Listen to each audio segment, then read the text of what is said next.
bleed green? Are you an ultimate Eagles football fan? Well, you're in the right place.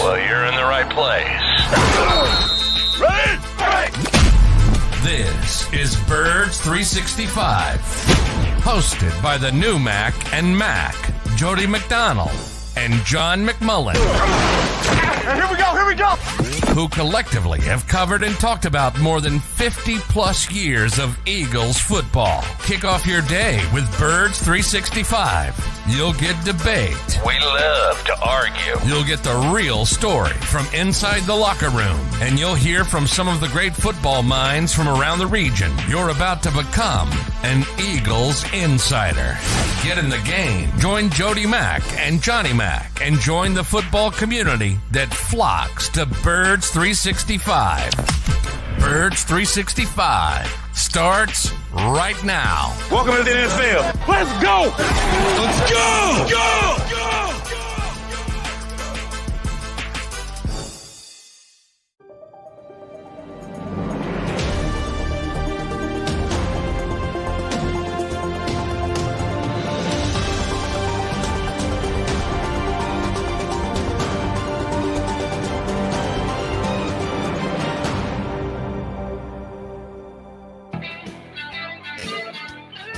And a good Monday morning, Eagle Nation.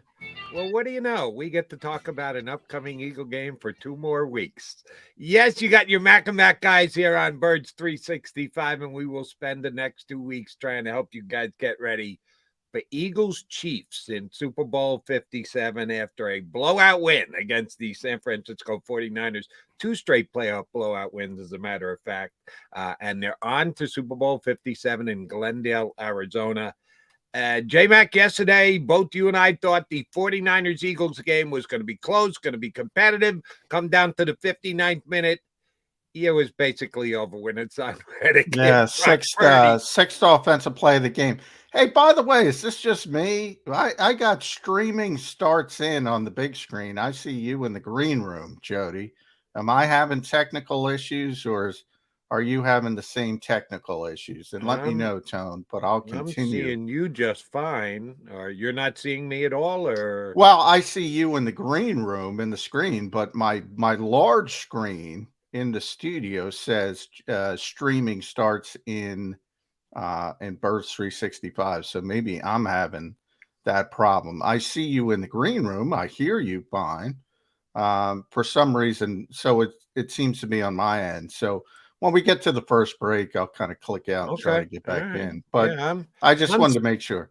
I'm seeing you just fine, Johnny Mac. You look good after that 31-7 beat down to the 49ers yesterday. Yeah, it wasn't more. It wasn't as much as a game as a beatdown, coronation. I would call it. Yeah, the Eagles. We talked about it with the Giants. Kyle Shanahan makes the same mistake. I know that's dear to your heart, Jody. I asked Nick Sirianni about it after the game. 49ers won the coin toss. That's the best thing that happens to the Eagles when they lose the coin toss, which they rarely did in the regular season. So they go right down the field. They score.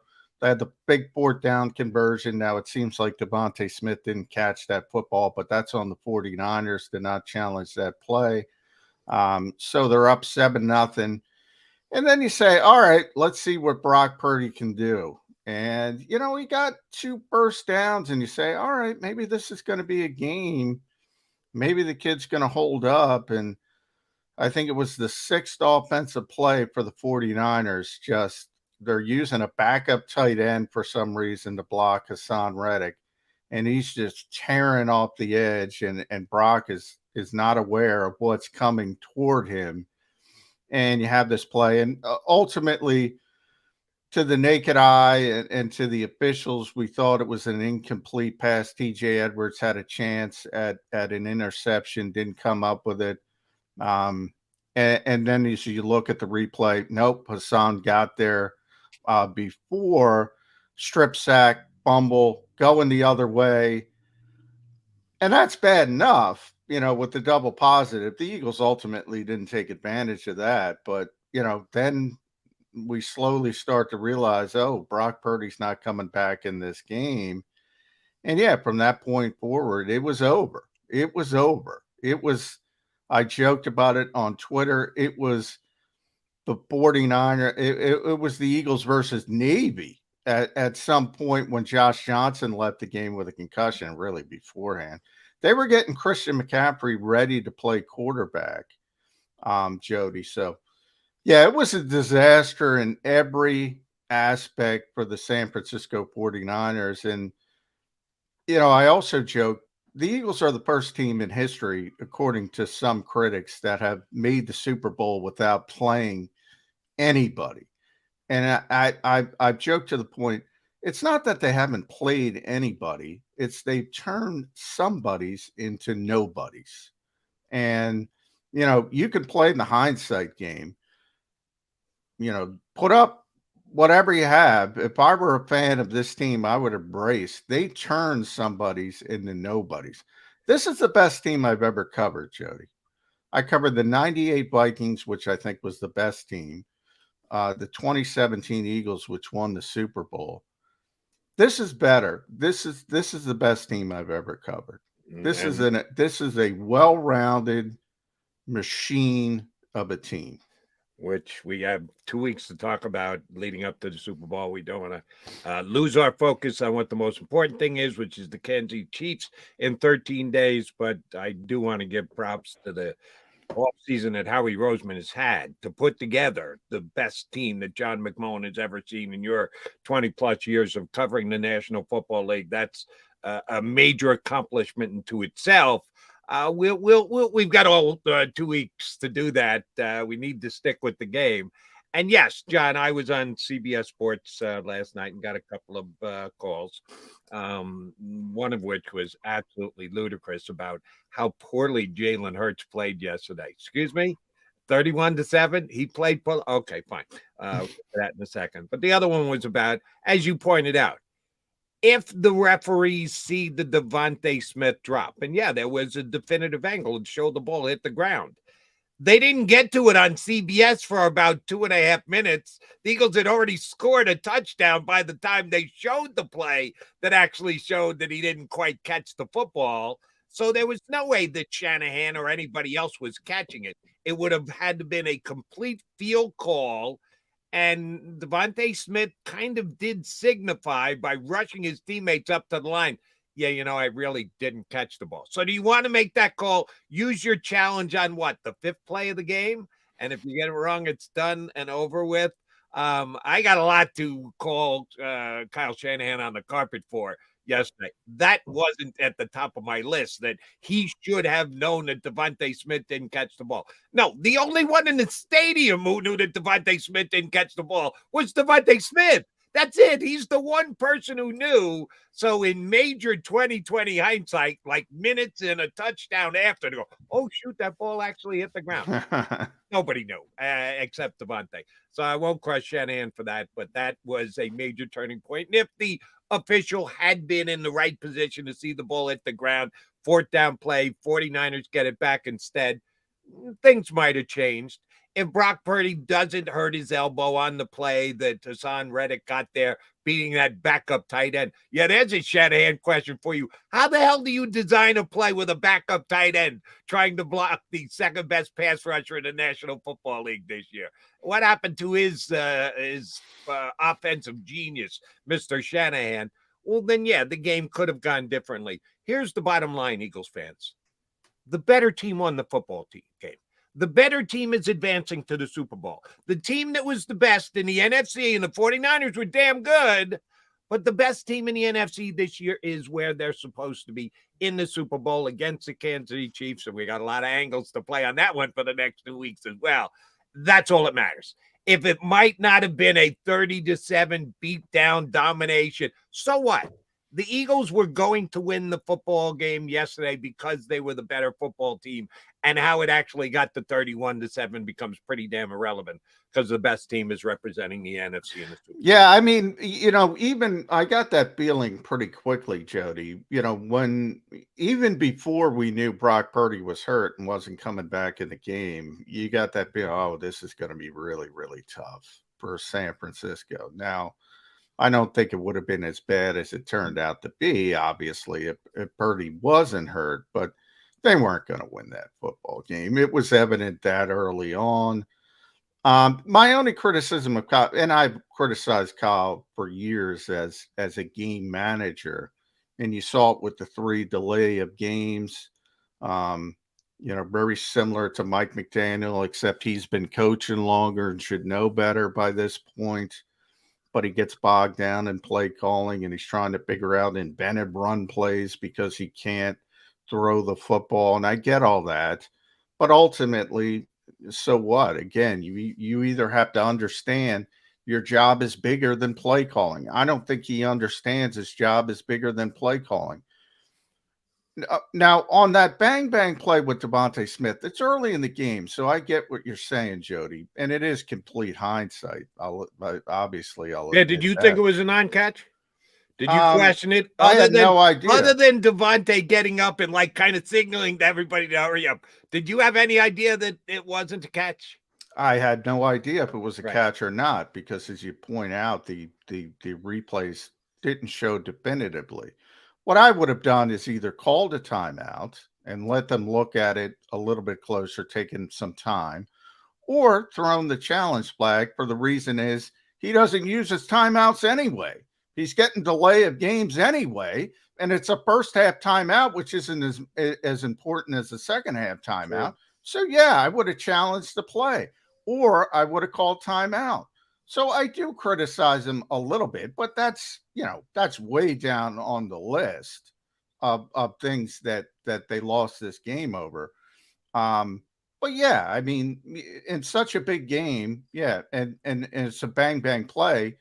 At the bare minimum, you want them to take a look at it over a longer period of time. And as you pointed out, you should be alerted by the fact that Devontae Smith is trying to hurry up. Now, the Eagles play a lot of tempo anyway, so maybe he got sucked into that and the fact that the Eagles like to go fast. But, yeah, I think it's a legitimate criticism of the head coach of the 49ers. When once the quarterback leaves, it becomes, and I said this on the JAKIB postgame show with Seth and Derek and Mike, I didn't learn that much about the Eagles in this game because at that point, it really wasn't a game. So when people say, well, Jalen Hurts didn't play well because he didn't have big numbers, Jody, they're just trying to get out of there. Exactly. Run the football, get out of there, win the game, get to the Super Bowl as healthy as possible. And by the way, they're as healthy as possible. And Kansas City looks really banged up going into – now you have the extra week and then, guys are going to play and all that. But, that's all they're trying to do. Everything's more from a statistic standpoint. So I kind of throw the statistics out, just that they dominated the football game.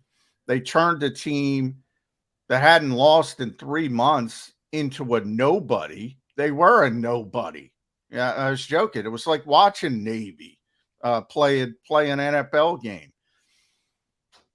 Bad luck that the quarterback got hurt, but guess what? Again, as you pointed out, don't have the backup tight end blocking. I didn't see Grant Calcaterra blocking Nick Bosa. Right. I saw Lane Johnson blocking Nick Bosa. Come on. Exactly right. And just a quickie. As long as we're beating Kyle Shanahan into the ground, easy pickings today. Yes.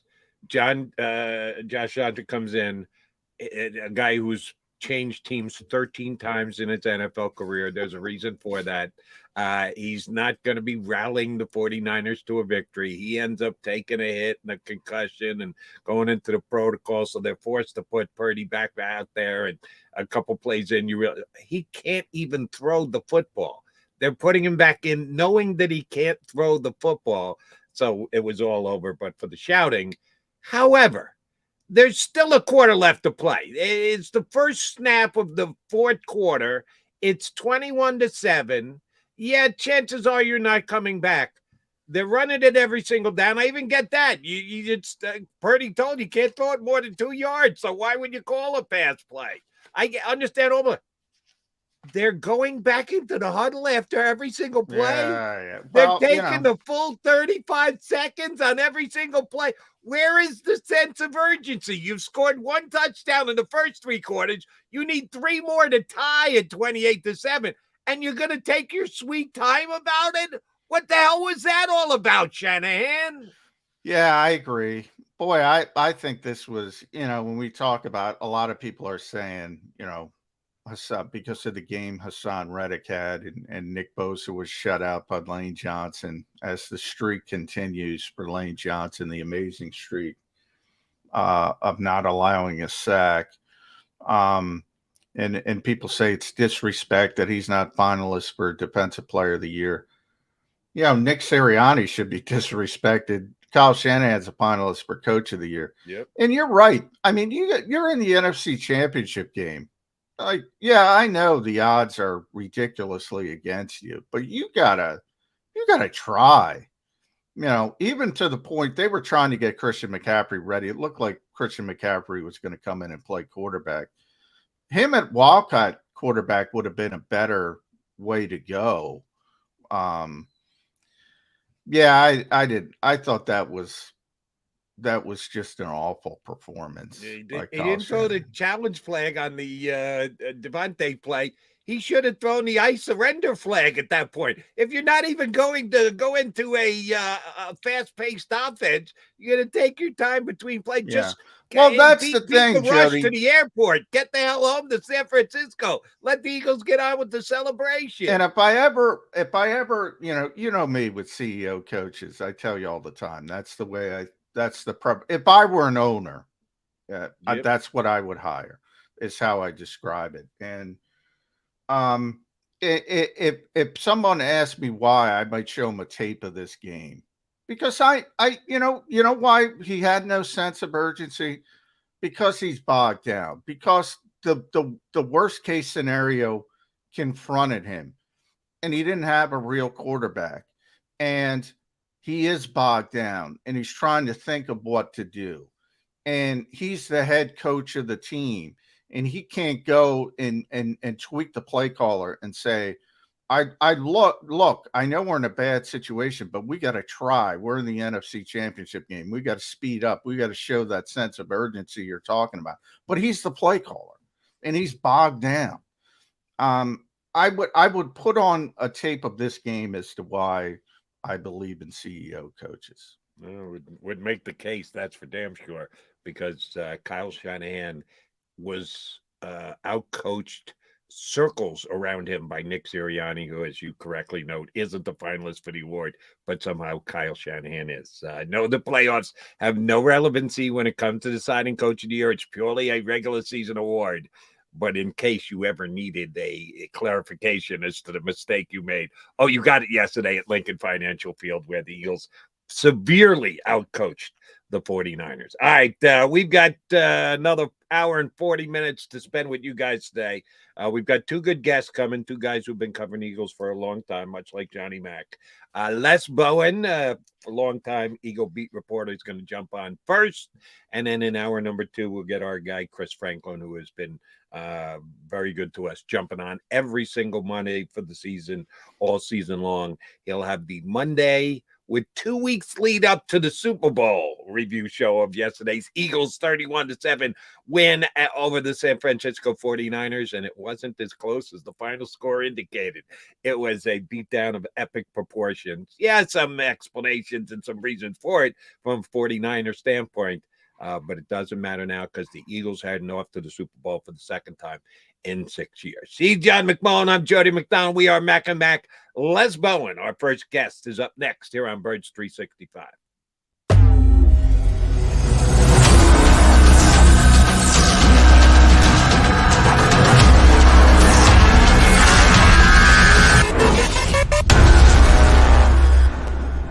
Hey, Eagles fans. Go for the beers. Go for the cheers. Go for the hit and the hits. Go for the scene. Go for the screens. Go for the gallery. Go for the win. Go to Ocean.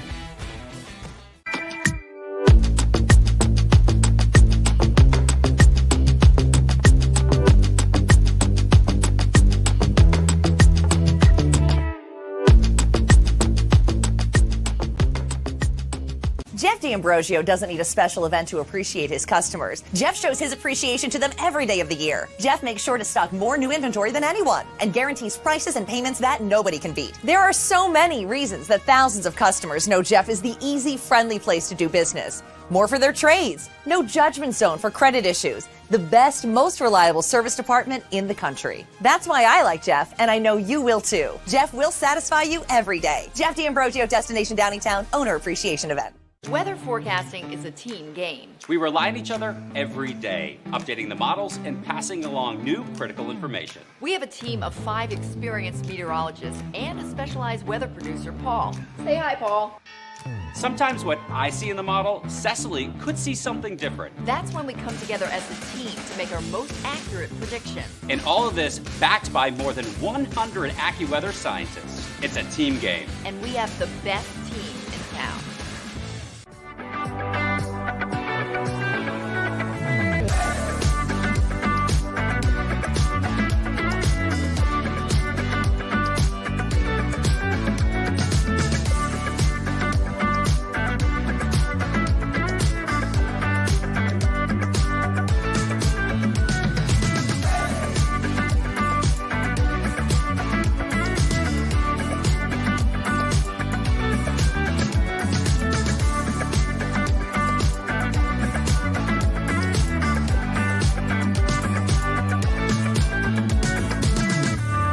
Hey Eagles fans, Tom Giordano from Ponley Hockey Giordano.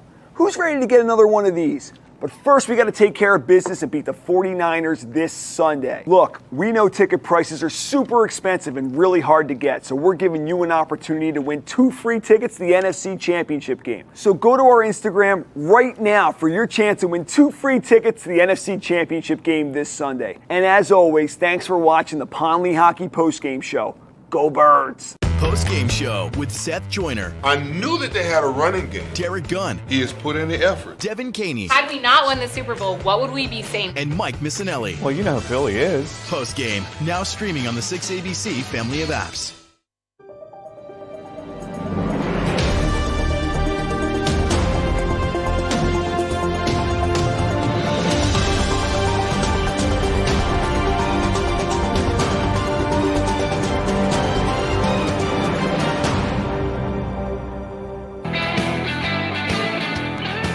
It is the Monday after the NFC Championship game. Victorious Eagles Birds 365 recap and now lead up to the Super Bowl.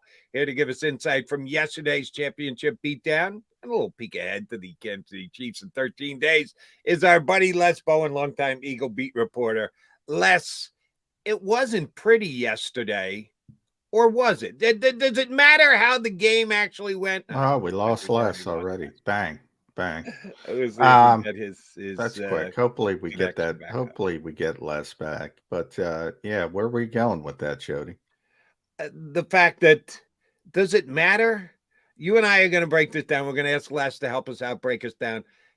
They were the better football team. Does it matter that it was 31-7? Does it matter if it was 28-27? Does it matter at all the margin of victory, or does it just come down less to the fact that the Eagles were the better football team and they're heading to the Super Bowl, and we should just leave it at that? Well, ultimately, we're going to leave it at that because, you know, we're not going to spend the next 2 weeks debating the final score. But I do think it would have been better. It would have been better for everybody if we'd been able to see the game we were expecting to see yesterday. You know, that if they hadn't run out of quarterbacks, if they'd at least been allowed to play Josh Johnson the whole game, it was unfortunate. There has been an awful lot of focus on it, though. And someone brought up last night when the Eagles lost Carson Wentz early. What was it? After 2 series into the Seattle playoff game, and 500-year-old Josh McCown, ended up not being able to score any points. Nobody was like, "Oh my God, Seattle!" They had no business. Well, you know why, Les? Yeah. Because Josh finished the game. He tore his hamstring, by the way. Yeah, and he finished the game.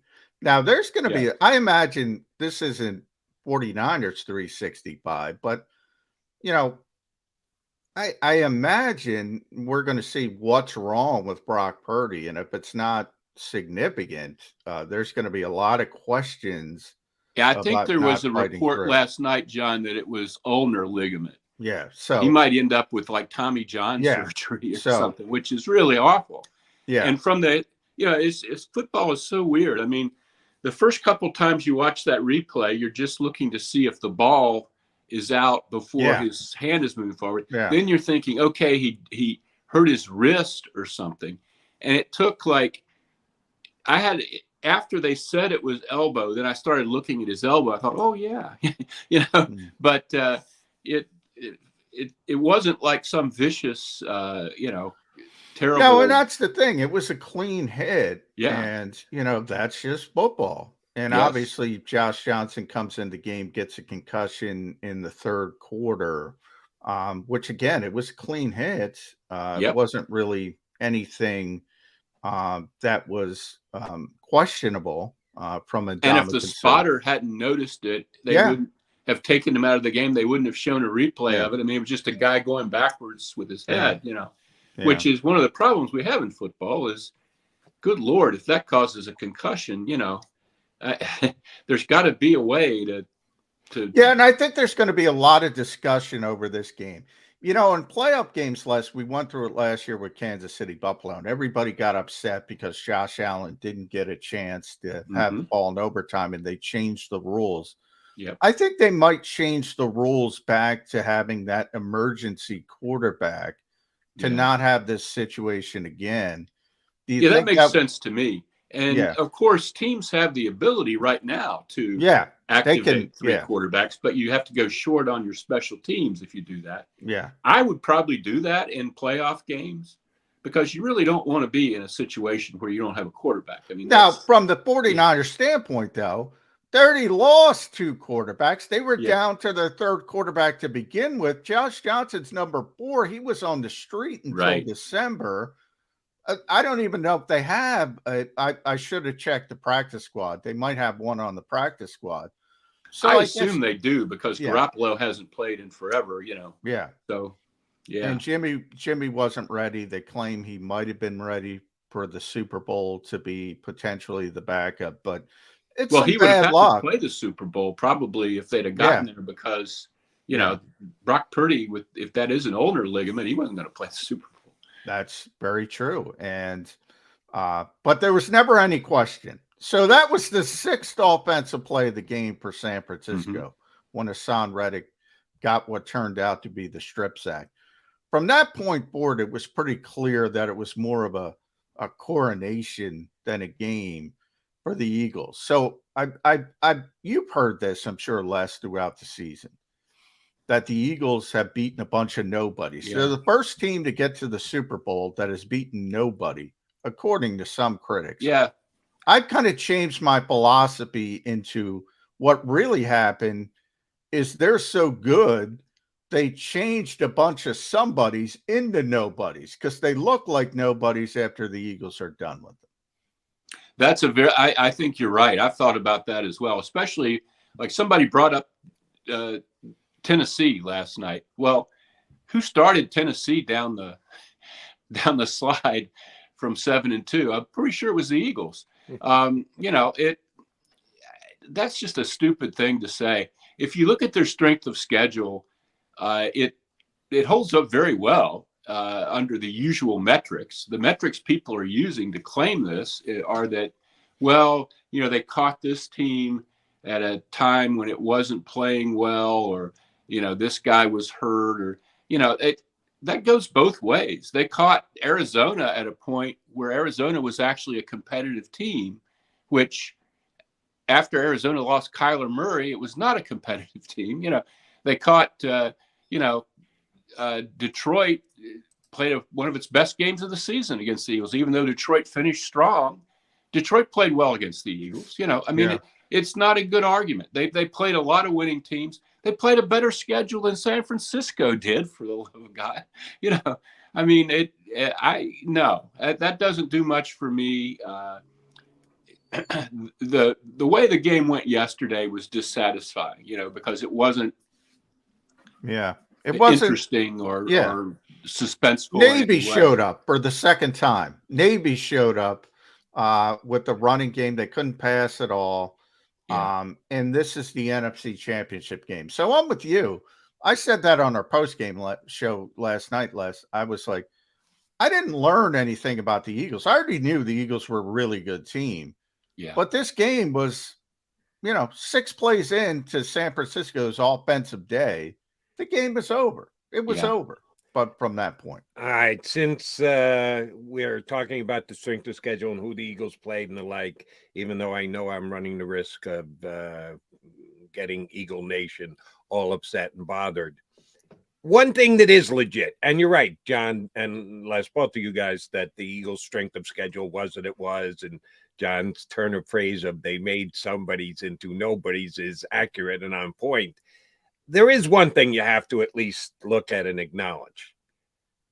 Patrick Mahomes is not only the best quarterback they're going to have faced this year, he is far and away the best quarterback that they have faced this year. Yeah. They've played good teams. They played their schedule. They had to beat 2 playoff teams in their division, the Giants and the Cowboys. No other division in football had 3 teams make the playoffs like the NFC East. So it isn't like the Eagles cakewalked into this Super Bowl. They played a legit tough schedule. But within that schedule, they haven't really faced a top flight quarterback, and you define top flight however you feel you need to. No one questions that Patrick Mahomes is just that. On one leg yesterday, he threw for over 300 yards and lifted the Kansas City Chiefs to a win and another Super Bowl appearance. That's what the question is going to be coming into this game. Can they beat one of the 2, 3, 4, 5 best quarterbacks in the National Football League? Because they haven't yet this year. They haven't had the chance. You can only beat them if you line up against them, but they haven't played a quarterback the magnitude of Patrick Mahomes. And that is a legit point leading into the Super Bowl, is it not? Yeah, it certainly is. But and I think along with that point is the other point, which is it was a miracle that Patrick Mahomes won yesterday. If that guy hadn't shoved him out of bounds at midfield there. And by the way, there were like 2 holding calls on that play. They just didn't call. There are. But, I'm not big on that because you can kind of – holding is called very inconsistently in the NFL. It is. But usually when you're in the open like that and you get your arms outside the framework, that's usually when the flag. But you have to really – I think if you just get your arm outside and it's up there for a second and you don't really like yank the guy, sometimes they don't call it. I don't know. But my point is, are we going to see the real Patrick Mahomes? Because we didn't see him last night, that was painful to watch at times. It was wonderful. I mean, he made some amazing plays, but he wasn't Patrick Mahomes. He couldn't escape. He couldn't run. It was a watered down version of Patrick Mahomes with no receivers. Right. By the end of the game. Are there receivers going to play in 2 weeks? Is Mahomes going to be able to walk without limping in 2 weeks? Les, I'm sure you know the numbers. 29 of 43, 326, 2 touchdowns, no interceptions. If that's the knockoff Patrick Mahomes, you better hope the Eagles don't get the real deal 2 weeks from now, because it's pretty damn impressive as the knockoff Patrick Mahomes. Oh, absolutely. This is 3 and 4 years they've been to the Super Bowl. I mean, this is almost the equivalent of the Patriots when the Eagles faced them, not in terms of the number of Super Bowls that they've won or anything, but in terms of domination of the AFC, this is a team that's, established as the dominant team in the AFC, I think, over the last half decade since Mahomes got there. And I think the only reason, last I saw, and you guys might have updated information, the Eagles were very slight favorites. It's interesting. But I think it started out as a pick 'em, and then it went -1 for Kansas City, and all of a sudden it's like -2 for the Eagles or 2.5. I think that's the injuries. I think that's the receivers and Mahomes. I think if everyone was healthy on Kansas City, I think Kansas City would certainly be favored. Yeah, but here's the way it went last week in the AFC Championship game. Bengals opened up the favorite is because of the injuries, and it's the week got on, and people got to see Patrick Mahomes walk. All of a sudden, Kansas City was a 1.5 favorite, went to 2 right before the game started. Why would you not think it would be the exact same this week? Yeah, he's the most dominant player in football. He's the rightful MVP. Sorry, Eagles fans. He is different than everybody else. But guess what? You know, there's 45 guys that got to show up with Patrick Mahomes. And those 45, the Eagles are deeper.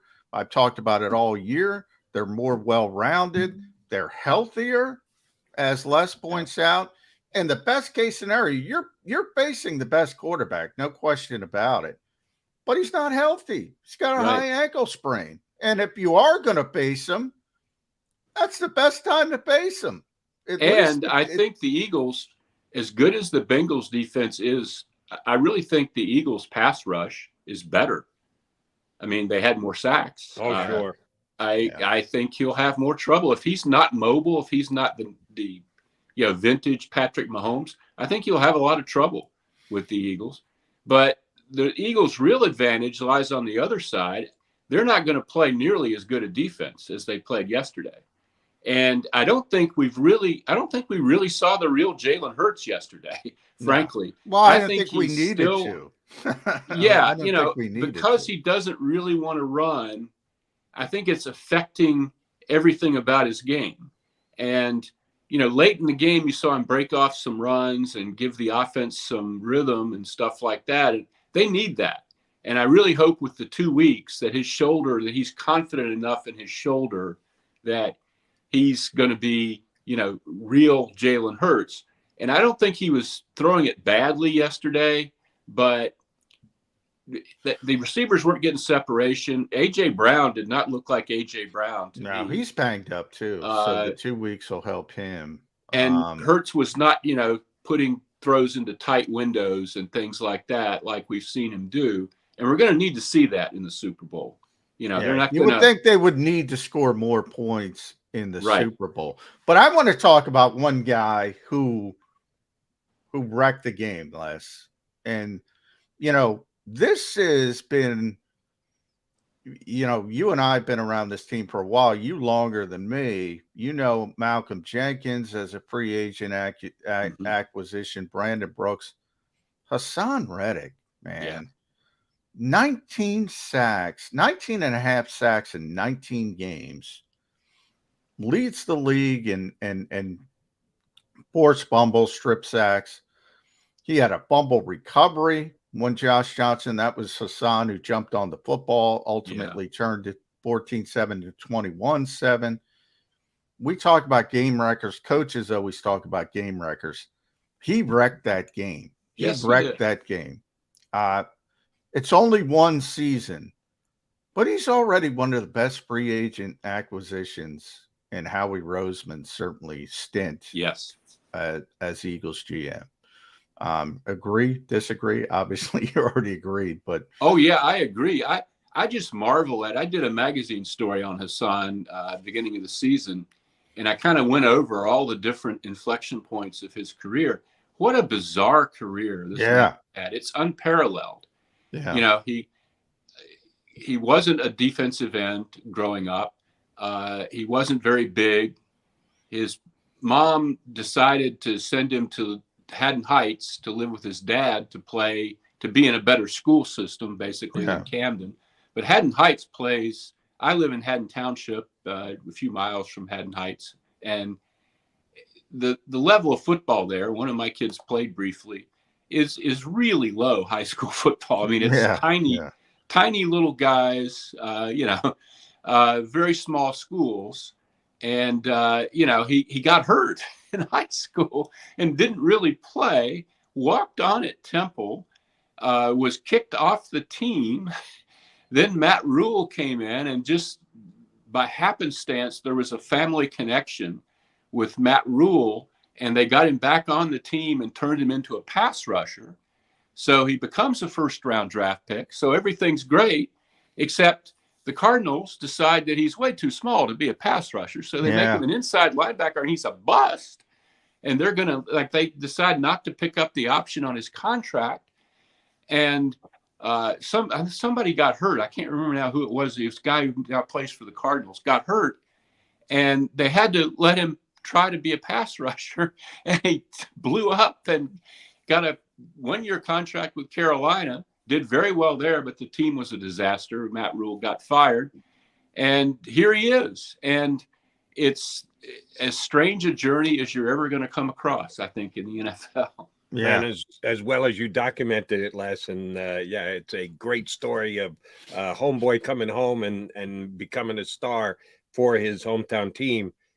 Yeah, someone tried to talk the Eagles into signing him 2 years ago when he was coming out of Arizona, and Howie Roseman didn't listen to me that year. I was glad he listened to me this year and got it done because he is a stone cold game wrecker. You're right about that. All right, so they win 31-7. They're in position now to win another championships. We got 2 weeks build up. How much fun is it going to be, Eagles versus Andy Reid? We thought that this was a possibility a couple of years ago. If the Eagles had gotten the Chiefs lost on their way to the Super Bowl. It's now actually happening. We don't have to debate whether we should or shouldn't root for Andy Reid because he's playing someone else other than the Eagles. No, he's playing the Eagles. So Eagle Nation will not be rooting for Andy Reid. We know that ahead of time. But it should be a tremendous build-up to this game, and we'll see how it plays out. I think Andy will be a great one to cover this week for guys on the beat who are out there if they send him out to Kansas City and cover him. How does Jeff Lurie get involved this week, Les?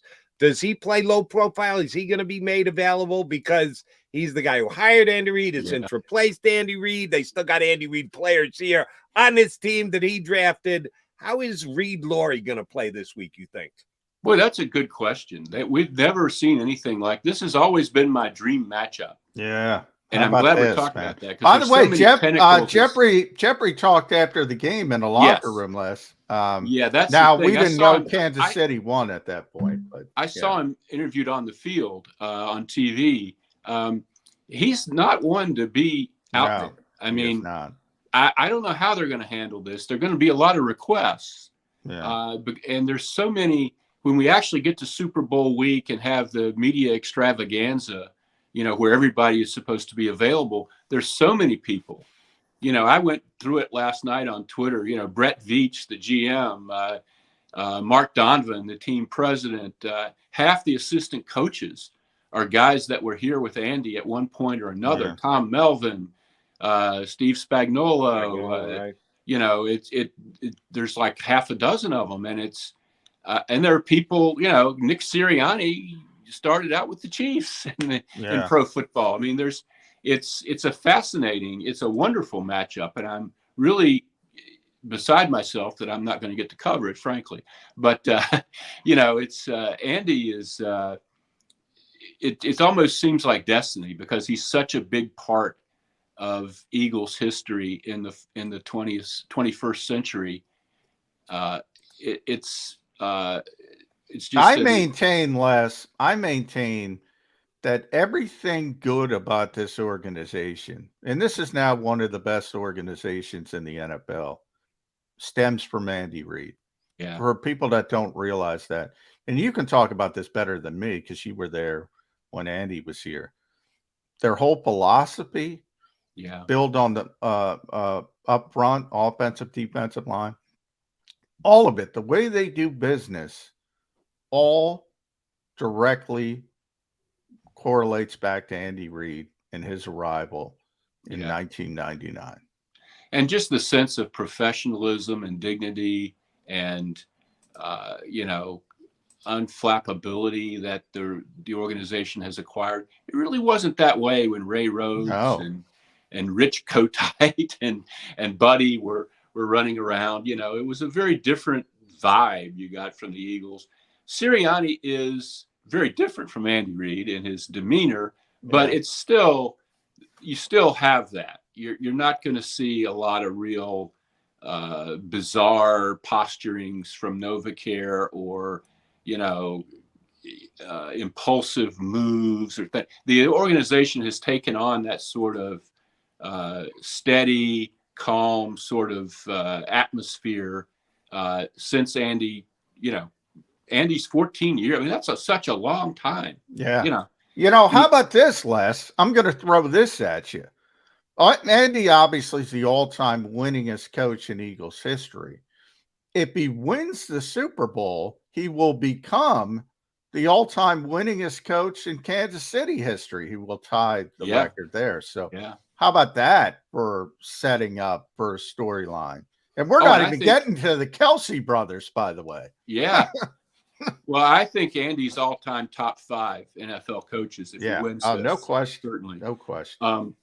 You know, and it'll be interesting to see how this goes here, because normally the Eagles aren't in the Super Bowl, obviously, when Andy is. So, and everybody's all like, boy, I hope Andy wins, blah, blah, blah. But now it's going to be Andy against the Eagles. And I think you're going to see some of the old pettiness seep out, you know, from people who were, started. You know, obviously everything didn't go great. You know, they had all those frustrating near misses when Andy was here. And I think you're going to see more talk of that than we've had in recent years. I think that was all kind of dead and buried when the Eagles won a Super Bowl and then when Andy won a Super Bowl. But you're going to see all that resurrected again. You know, ad nauseam. Back up again, completely unnecessary. But you're right. It's going to happen less. All right, let me ask you a legitimate 13 days in advance matchup between the Chiefs and Eagles question. And most times when I ask questions, I've got at least a grasp of what I think the answer is going to be. On this one, I got no clue. And I've been contemplating it for a long time, and I still got no clue. Let's see if Les Bowen can fill in the blanks for me. Travis Kelce, all apologies to Goddard and Kittle and whoever else you want to put in the mix, is the best receiving tight end in football, bar none. It's not even close. It's not even a conversation.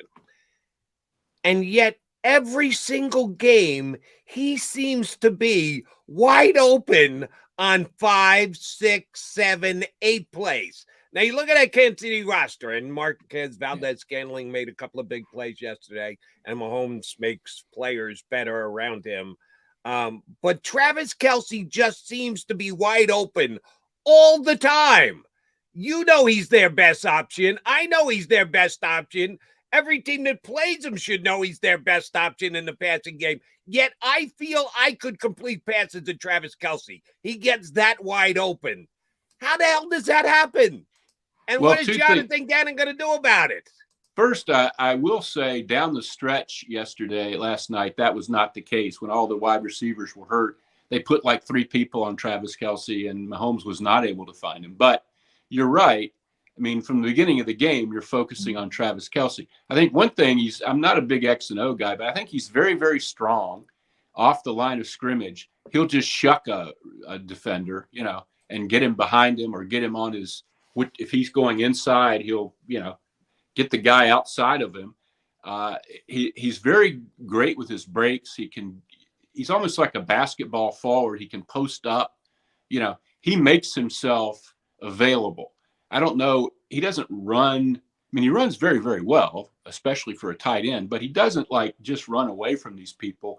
He bodies them. He elbows them. He kind of he's very good at just positioning and knowing, and he and Mahomes have played together so much that they break off the routes. Like, you know, there was one big catch they showed on a replay last night where he had run his normal route. It wasn't working, and he just improvised, and Mahomes found him, you know. And at that point, the defender's like, wait a minute, I was covering him. What's he doing now? You know, there's a lot of that in their offense. He's huge, he's strong, he's fast, and he's so smart. And I think that's the real added ingredient. He's just, you know, both the Kelsey brothers, if you've ever listened to their podcasts or listened to them, you know, these are really intelligent people, especially football intelligence. And I think that's a huge part of his dominance. Yeah. And what a great matchup. Donna Kelsey, the first mother of brothers to play in the Super Bowl at Les Bowen. You know, I was thinking about this. I'll end it here from my perspective with you, Les. You know, we talked a little bit about Andy, and I'm with you. This is one of the 5 greatest coaches ever, Andy Reid. but he never got over the hump in Philadelphia. Doug Peterson, Right. who's a very good coach, did. Nick Sirianni now has an opportunity. He's a very good coach, but they got a ways to go before they're going to catch up to Andy Reid, even with Super Bowl championships. In the we all don't know anything category, that's part of it. Then I was thinking about this. You know, if you think about the Eagles' recent success, Les, the two backups for the guy who the Eagles thought was going to be the guy for a decade plus, one of them won a Super Bowl, Nick Foles.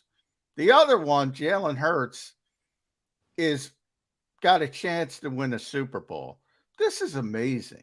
What It really happened is. to the Philadelphia Eagles. It's almost like Carson Wentz is cursed or something. I don't know. At this point, looking at his career, you know, I mean, he brings it on himself to a large degree, but it's just, he can't, it's just unbelievable what's happened around him. And you're right. I'd give anything to know what he's thinking, you know, wherever he is, with Jalen Hurts going to the Super Bowl this morning. It's just astounding. And no one ever envisioned this. You'll see a lot of revised history. Oh, yeah. You see it already. But we both know they wanted a cheap backup quarterback who was capable, more capable than Josh McCown. Yeah. And they thought, hey, second round, we can get this guy. You know, he's probably not ever going to be our number one, but rookie contract, you know, he can go out there and run around and throw some passes, and we'll be better off than we were with Josh McCown for much less. By the way, did you see Jalen at his post-game press conference? He kind of alluded to the Eagles. Well, I'm sure he considers that a slight, you know, deep down inside. Those are the things that athletes use to motivate them. Sure. But they made it clear, you know, anybody who remembers the atmosphere 2 years ago, even when Nick Sirianni was hired, the idea, I mentioned this on Twitter and some people pushed back on me, but the idea at that moment was he was going to help Carson Wentz get back in the groove. Oh, yeah. And it wasn't until Carson said, no, I don't want anything to do with this, that the focus truly shifted long-term to Jalen Hurts. It wasn't those games he played at the end of the 2020 season. They were sort of okay, and they said, yeah, he did some nice things, good kid, very, you know, happy he did that, but they were not going to go with They were going to have a competition maybe, but they were not sold on Jalen Hurts. They weren't sold on Jalen Hurts at the end of last season, as we all know. No, people pretend. The Eagles want you to forget. They were trying to convince Russell Wilson, hey, would you consider coming here? Deshaun Watson. And they made sure they had 2 first-round picks again this year. They maneuvered to make that the case, just in case they needed to go out and get a quarterback. Yep. And the funny thing about it is, as you alluded to, Howie being the man in the middle. Yes, he was the guy who brought in Nick Foles to be there just in case. And shoot, we need Nick. How about winning us a Super Bowl? He does. He's the guy who used the second-round draft pick on a less expensive backup as a safety net just in case. Oh, guess what? Jalen Hurts can win them a Super Bowl as well. Genius, Howie Roseman. Except in the middle, he gave Carson Wentz a franchise quarterback contract. So I don't know how much credit we can give Howie. There's a whole bunch of credit we can give Howie. The genius of having the backup quarterback advance to Super Bowl winning championship quarterback. There's a little luck involved in that. I think we have to go there. All right, last one from me. Arizona, 13 days from now. Eagles taking it on the road. They went out there this year and won a game. Thank God the Eagles off-the-street kicker was better than the Cardinals off-the-street kicker. Dicker banged it home, whereas Amendola missed wide right, or it could have been a overtime game against the Cardinals. On that field, fast surface, advantage either of the two teams. We'll find out what Mahomes' foot is like. I don't think it's going to be an issue, because if it was an issue yesterday, all he did was win the game for them. So does the placing of this year's Super Bowl in Arizona have an advantage for either of the two teams will be competing in the game? Well, the Eagles have the better pass rush somewhat, so I think maybe them, but I don't know. I mean, it'll help. if you're right, if Mahomes is Mahomes, it'll help him as well. The fast surface, he'll be able to cut and dig and things like that. Maybe a little bit to the Eagles. The Eagles don't have a great history in that building. No, they don't. They broke the big streak this year, but they didn't play well. No, they didn't. It was one of their worst games of the season, really. Yeah, they did not play well. So that I think about that, but I just think this will be a good game, and I think you won't see anything like yesterday. I think you'll see points scored because I don't think this Kansas City defense is anywhere close to what the Eagles saw yesterday. It has some good players on it who can, get the ball and make plays for you defensively, but it doesn't have nearly the wall-to-wall strength that the 49ers had. I think the Eagles ought to be able to score points, but I'm afraid of, the Chiefs scoring points every drive. I think that's a possibility here too. It might be a lot like Super Bowl 52. Who knows? 41-33. Speaking of, Jonathan Gannon was fired up, Les, after that win, giving up 14 points in the postseason. Right. I don't think they're going to score every time. I mean, this is a good defense. They gave up I think it was 0.9 more yards per game than the 49ers. That's how close they were. 1-2. This is a good defense. When the game was competitive yesterday, I thought even Josh Johnson was able to complete passes underneath on like Kazir White and things like that. But, you're not going to. That's the modern NFL, though. I mean, everybody's going to be able to move the ball a little bit. And that Pacheco is going to break some tackles and gain some yards. He's really a tremendous little running back. But, it'll be a great matchup. I think it'll be an even matchup. And I think, it's such an era in the Eagles' history right now to be talking about 2 Super Bowls in 5 years. Nick Foles and Jalen Hurts. We all saw it coming. All of us. Right. Yeah. Les, we appreciate you jumping in with us, getting us off on the right foot for the 2-week lead up to the Super Bowl. Thanks for getting up early with us today. We'll talk to you again soon, brother. Thanks you very much, guys. Take care. Appreciate it. Les Bowen, longtime Eagle beat reporter here with us. Hey, Jody, I want to give you the exact quote from Jalen Hurts. My first year probably didn't even want me here. It was probably one of those things, but it always handles itself. Now, the Eagles added the annotation because they transcribed the quarterback and the head coach jokingly. He was not joking. He was not joking. They're trying to spin that. It was interesting because Jalen typically is very guarded, very, so for people who say, a lot of people like to go back to my history and say, point out things. I'm the first to raise my hand. I didn't think he'd ever turn into what he's turned into. And they think, that kind of stuff motivates Jalen Hurts. I think more so. He doesn't give a rat's what I think. He gives, I think that kind of stuff motivates him more than what reporters like me and media said 2 years ago when the Eagles. My point is, I've always said to fans who criticize reporters, not just me, but other reporters, your own team was looking to replace him. That's where the chip on the shoulder comes from. Your favorite team who's going to the Super Bowl was looking to replace him. Right. Jokingly or not, Jalen's quote, I think is inaccurate. The Eagles used a second-round draft pick on him. Shoot. Here, Birds 365 didn't exist yet, but surely it was on WIP.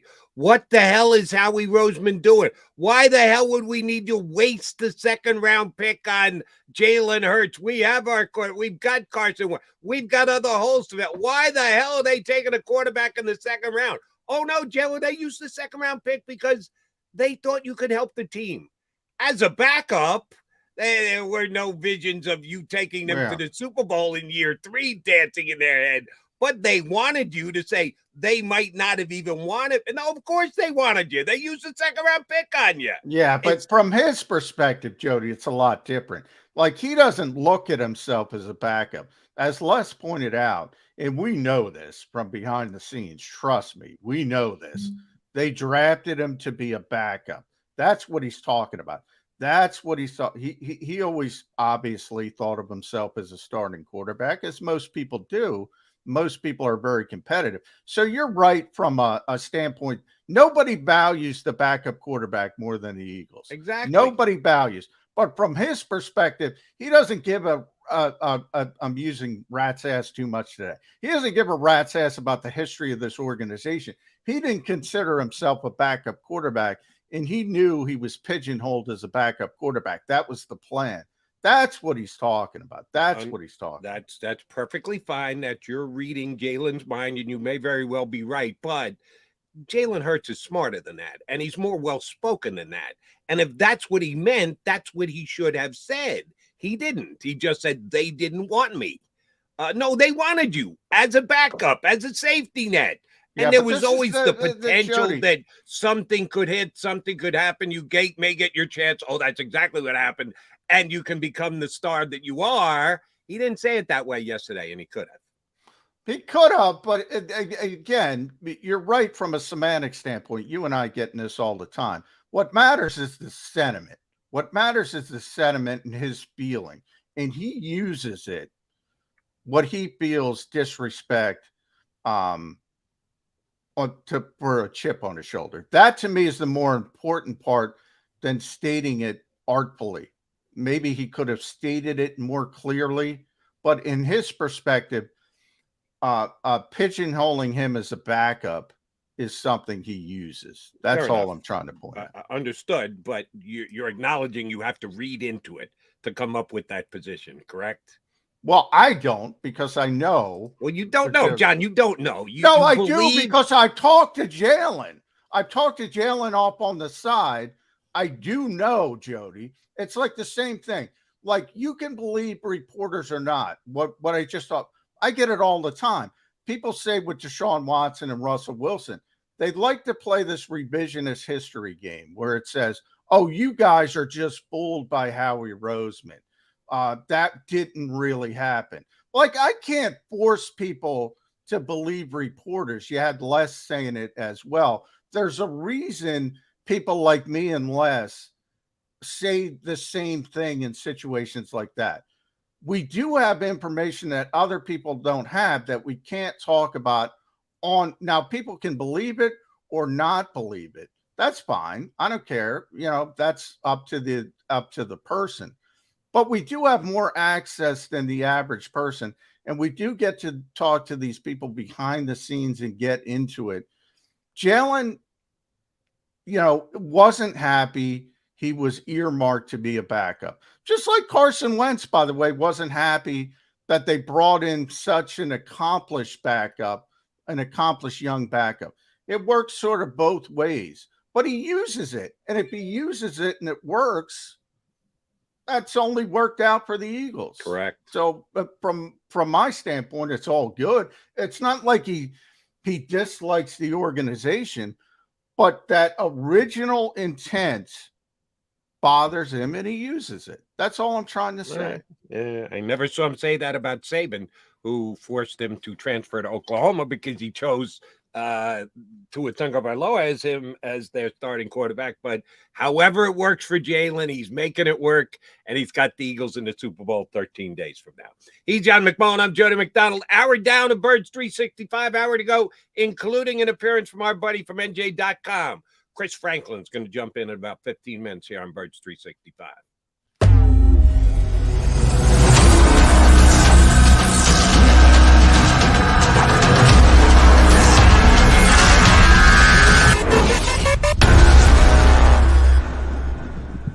Go for the beers, go for the cheers, go for the hit and the hits, go for the scene, go for the screens, go for the gallery, go for the win, go to Ocean.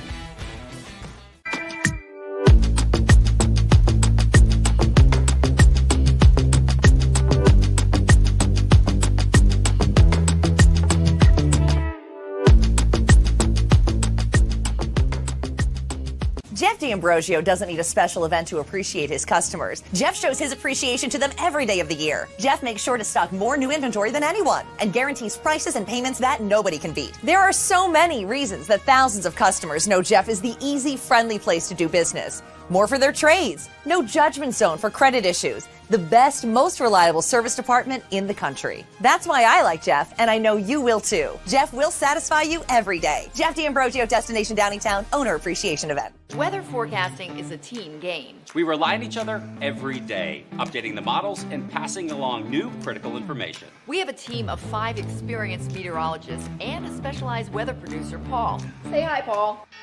Sometimes what I see in the model, Cecily could see something different. That's when we come together as a team to make our most accurate prediction. And all of this backed by more than 100 AccuWeather scientists. It's a team game. And we have the best team in town.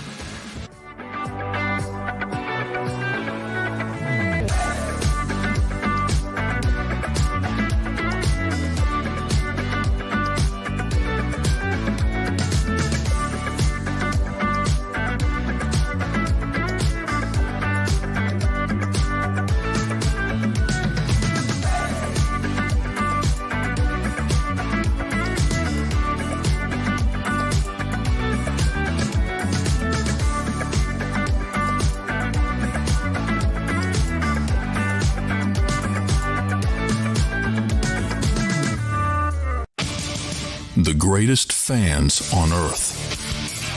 It's a bold statement, but would you expect anything less from Philadelphia? 58 years of heartache creates a toughness, a grit, a resolve not found in most.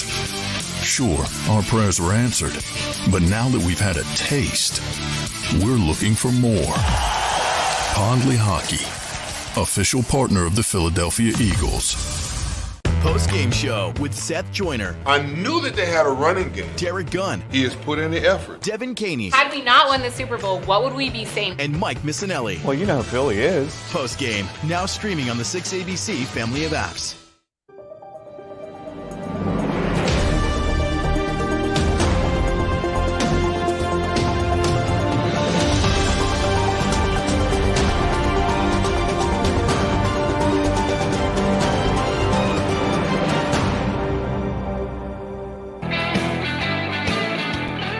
You got your MAGA Mac guys, Jody McDonald and John McMullen here with you on Birds 365. We appreciate everybody who's already streamed in today.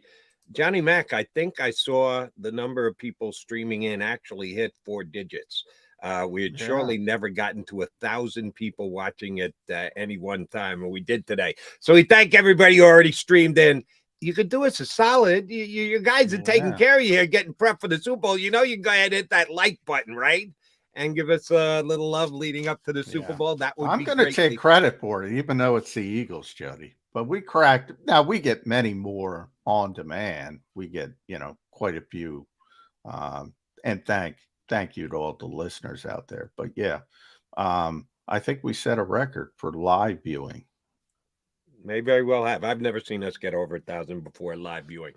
So thanks to everybody who checked on in. And there's one other guy I think we have to thank from an Eagle going to the Super Bowl perspective today. And we just kind of questioned him. And John talked about his reporting on the Eagles' interest in other quarterbacks during the offseason. And I think McMullen is exactly on it. He's certainly knows and has his sources, and any 2020 hindsight of, whoa, they never really had interest in Russell Wilson and or Deshaun Watson. All right, you cling to that, okay? You want to believe that. You don't want to see anything downside about the Eagles this week. Well understood. Keep it all positive. Just put that out of your brain. But John's right. That happened. We got to give Howie Roseman props here. We know Nick Sirianni should be Coach of the Year candidate. We know Jalen Hurts came this close to winning an MVP, and he's got a face-off against Patrick Mahomes, the guy who's probably going to take down the award. And again, much like yesterday's results, Nick Sirianni coaching circles around Kyle Shanahan. Jalen Hurts is going to get a chance to outplay the guy who's going to win the MVP, so we'll see how that plays itself out. But think about the 12 months that Howie Roseman has had. It was only 12 months ago that the Eagles were walking off the field having been beaten down the same way they beat down their 2 playoff opponents this year by the Tampa Bay Buccaneers in Tampa. 9-7, feel good. Hey, we got it going in the right direction season under rookie head coach Nick Sirianni. But it was a 9-7 team that got beat down in the postseason. And now they're 2 weeks away from playing in the Super Bowl. The Hassan Reddick signing, the trade for A.J. Brown, the C.J. Gardner-Johnson signing right before the season, trade with New Orleans, the additions of Sue and Linval. It just has gotten better as the year has gotten on. From the end of the season to the first foray of free agency, to the trades that needed to be made around the draft, adding A.J. Brown, to the in-season, all of a sudden, Jordan Davis goes down. Oh, you can run against the Eagles. Uh-oh, we better get some help in the middle of the line. And he gets Linval Joseph and Dominican Sue off the scrap heap to come in and contribute. Other than, and we'll whisper it, yeah, he did try and get Russell Wilson and Deshaun Watson. Other than that, what the hell has Howie Roseman done wrong? He is like a magic man this last 12 months putting this team together. And I think, just remember, again, you got to turn back history a little bit. It's not all that long ago that Chip Kelly kicked him to the corner and said, no, I need charge of everything. I need to make all the decisions. And Jeffrey Lurie was both foolish enough to give Chip the power, but smart enough to say, hey, Howie, please stay with the organization. We'll figure out something for you to do. Yeah. You feel free to go learn from other general managers in other sports across the globe to make yourself a better general manager. But I still love you, Howie. So if you'd be so kind to just stick around, you never know. Maybe you'll get back into the big chair someday. Man, this is a phenomenal story that the Eagles are going through. Yeah, I mean, this guy, and what some of the biggest heat I've ever taken was, when I would say Howie Roseman's a top 10 GM before all this started and everything kind of fell into place, I would get killed for it. But it's about, and this year kind of disproves my theory almost, because everything he's touched has turned to gold practically. But that doesn't usually happen. And if you think about all the dominoes that have to fall, and we just talked about the quarterback, but think about wide receiver. If the original plan works and you got Christian Kirk and Jacksonville doesn't overpay him, you get a really good player. We've had a great season in Jacksonville, but you don't get A.J. Brown. We talked about safeties, you and I, leading up to the draft. You and I both love Kyle Hamilton, who had a really good rookie season in Baltimore. And maybe long-term, he turns into the superstar we think he was going to be coming out of Notre Dame. We talked a lot about free agent safeties. They got to get a safety. We talked about our old buddy with Jaquiski Tartt. Well, Jaquiski Tartt used to start for the San Francisco 49ers. If even he showed up and played maybe a modicum well in training camp, maybe they don't go trade for Chauncey Gardner-Johnson. All these dominoes have to fall into place, and they've all fallen into place perfectly. And by the way, you don't have to pay the quarterback, so you can do these things and pay A.J. Brown $100 million. That all changes when Jalen Hurts gets his extension.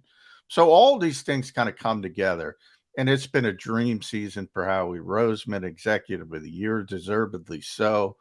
It's not always going to be like this, though, but he's always going to make good decisions. Sometimes they don't work out, because that's the NFL. I say to this day, and people laugh at me, and I will continue to say to this day, the Eagles made a good decision on Carson Wentz when they signed him to an extension. It was a good contract at the time. We all thought he was a good player. He fell apart, but we don't have to re-legislate as to why. There's many reasons. Everything from his psyche to his, if you want to say work ethic, not working on his mechanics, to the injuries, the knee injury, the concussion, the back injury, all of it sort of a cocktail of things went wrong. But in the moment, that was the right decision. It just didn't work out. He's a good GM. He's always been a good GM. Now people will recognize it. And guess what? When it becomes more difficult, they'll hate him again. But that's just part of the job. Because he's got his work cut out for him with the Eagles contract situations going into next year. He's going to get, if the Eagles win in 13 days, he's going to get to celebrate. We're going to have another parade. Kelsey's going to find a costume to wear. Howie's going to get a lot of props, as well he should. But then he's going to have to go back to work, and it's not going to be easy for him. And by the way, I just thought of another one. Rewind back before Christian Kirk. They had a deal in place to trade for Calvin Ridley. You know, that's true. Who is a good player, and maybe he'll come back and be a good player, and maybe he'll turn into a great player. But all these things, they were trying to get a receiver, trying to get a receiver, trying to get a receiver. They couldn't get it. They couldn't get it. They couldn't get it. Allen Robinson, another guy, they couldn't get it. They failed on so many different avenues. In the case of Ridley, it wasn't their fault. And to Atlanta's credit, they didn't leave the Eagles holding the bag. And then they had to turn to, well, let's go get A.J. Brown. I mean, sometimes the stars align, Joe. And I will give Howie even further credit. You're right. In the moment, Carson Wentz, what he achieved, the status of quarterbacks in the league, the Eagles did what they had to do at that time, and they signed it. You get to look at it in 2020 hindsight and go, man, how did they give him that kind of money? It doesn't matter. In the moment, they were right. But maybe the most impressive thing of all was when Howie said, all right, screw it. Even though we're going to take the biggest well, that's Jeffrey. I'm not giving him credit. That's Jeffrey Lurie. Because Jeffrey Lurie has got to approve. You remember Andrew Brandt. You were right about this, Jody. Andrew and I were wrong. Nobody had ever done that before. Nobody had ever in the history of the National Football League signed off on that much dead money. That was a Jeffrey Lurie. Yeah, but how he had to bring it to Jeffrey for him to say, okay, right, fine.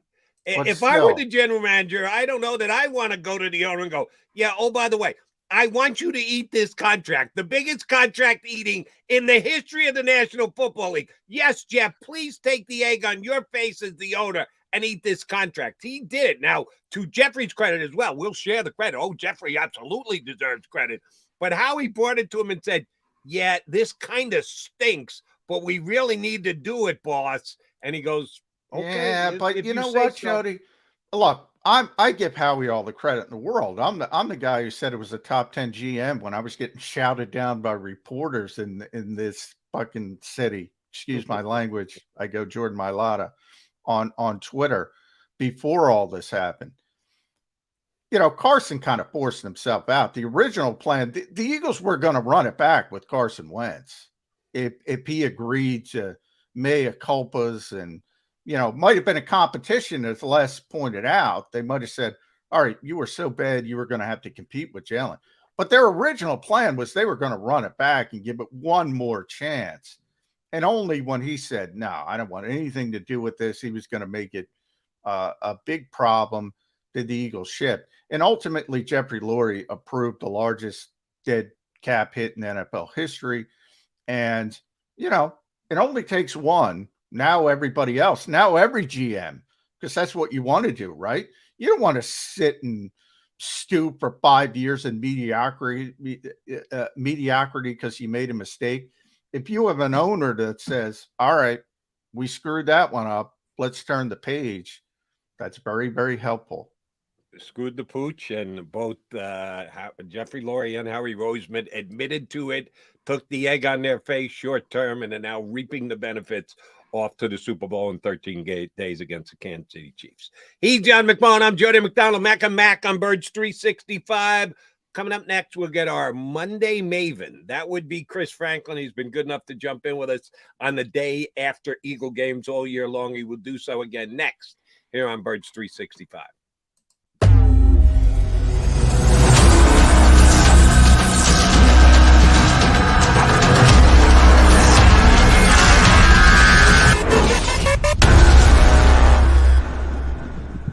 Go for the beers, go for the cheers, go for the hit and the hits. Go for the scene. Go for the screens. Go for the gallery. Go for the win. Go to Ocean.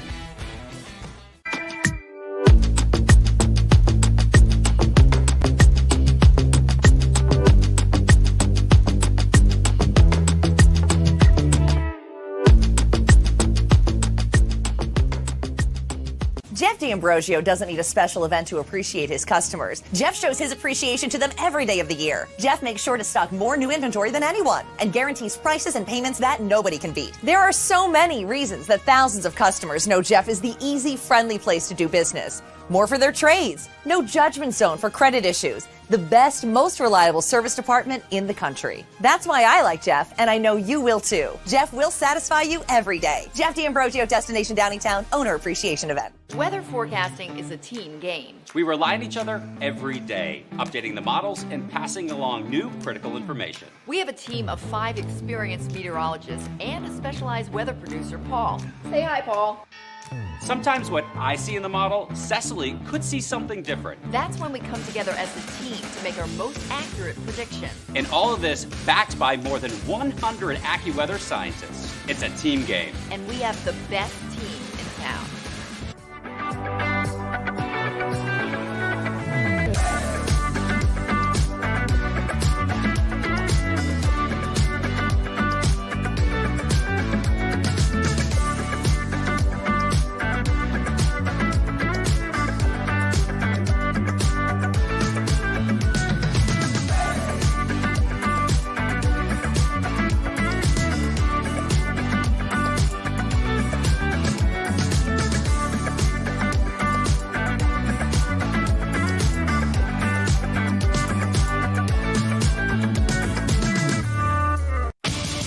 The greatest fans on earth. It's a bold statement, but would you expect anything less from Philadelphia? 58 years of heartache creates a toughness, a grit, a resolve not found in most. Sure, our prayers were answered, but now that we've had a taste, we're looking for more. Pondley Hockey, official partner of the Philadelphia Eagles. Post-game show with Seth Joyner. I knew that they had a running game. Derek Gunn. He has put in the effort. Devin Caney. Had we not won the Super Bowl, what would we be saying? And Mike Missinelli. Well, you know who Philly is. Post-game, now streaming on the 6ABC family of apps.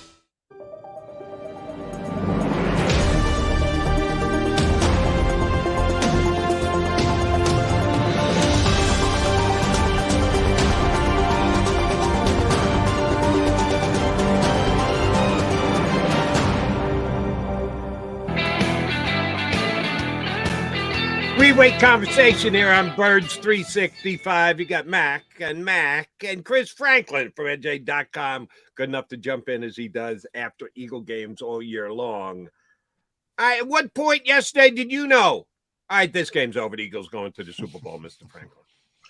It probably was just before halftime when they scored that second touchdown. It was up and made it 21-7. I was like, you know what? Wow, that was late, Chris. That's late. Yeah. I always see, you never know with the way teams come back, the weirdest things happen, weird fumbles, refs, what have you. You never know what happens. So I'm like, all right, once that happens, I'm like, all right, I feel pretty good about I can start writing the gamer. Yeah, I spent way too much time watching Brock Purdy on the sidelines, probably too much time because it was Brock Purdy. I think the Eagles were winning in the game anyway, but when it became clear he wasn't coming back, I mean, Josh Johnson, nice story. I put up his career transaction history, Chris. 23 transactions at 50. Not only the NFL, I think it's 14, 15 teams, whatever, but you know, you got the Sacramento Mountain Lions on. He's played in every league, the Alliance of American Football, the XFL. I think he was in the old, what was it, United Football League? That might have been. Oh, yeah, the old UFL, like four teams in there. That used to be like some weird channel as well. You know what they should do? They should give every team, just to raise money for charity, whatever. Every team should sign up for a 1-day contract, so you can say he's the first player ever to play with all 30 teams. 32 teams. That would be great. I wonder if Josh has a jersey. You remember that famous Josh McMullen? He's got a bunch of daughters, and they're all them and their friends were wearing all the Josh McMullen jerseys.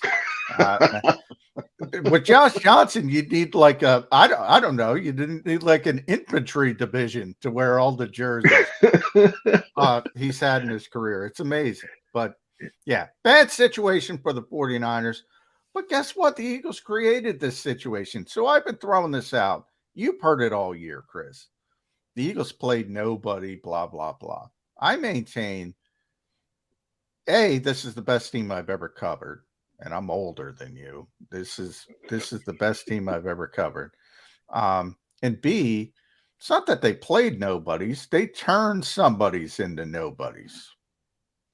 I have to say this is the best team I've ever covered because I've only been on the beat for 3 years, and 2020 was bad, and 2021 was a car loss. That's an easy one. That was the best one. But when I look at it, I think a lot of times when you look at it, like I know you had the AFC South on your schedule, and that division was just a train wreck, dumpster fire this year. But you play what it is, and this conference, it was a down year, but there still were a lot of good teams on that schedule when you look at it.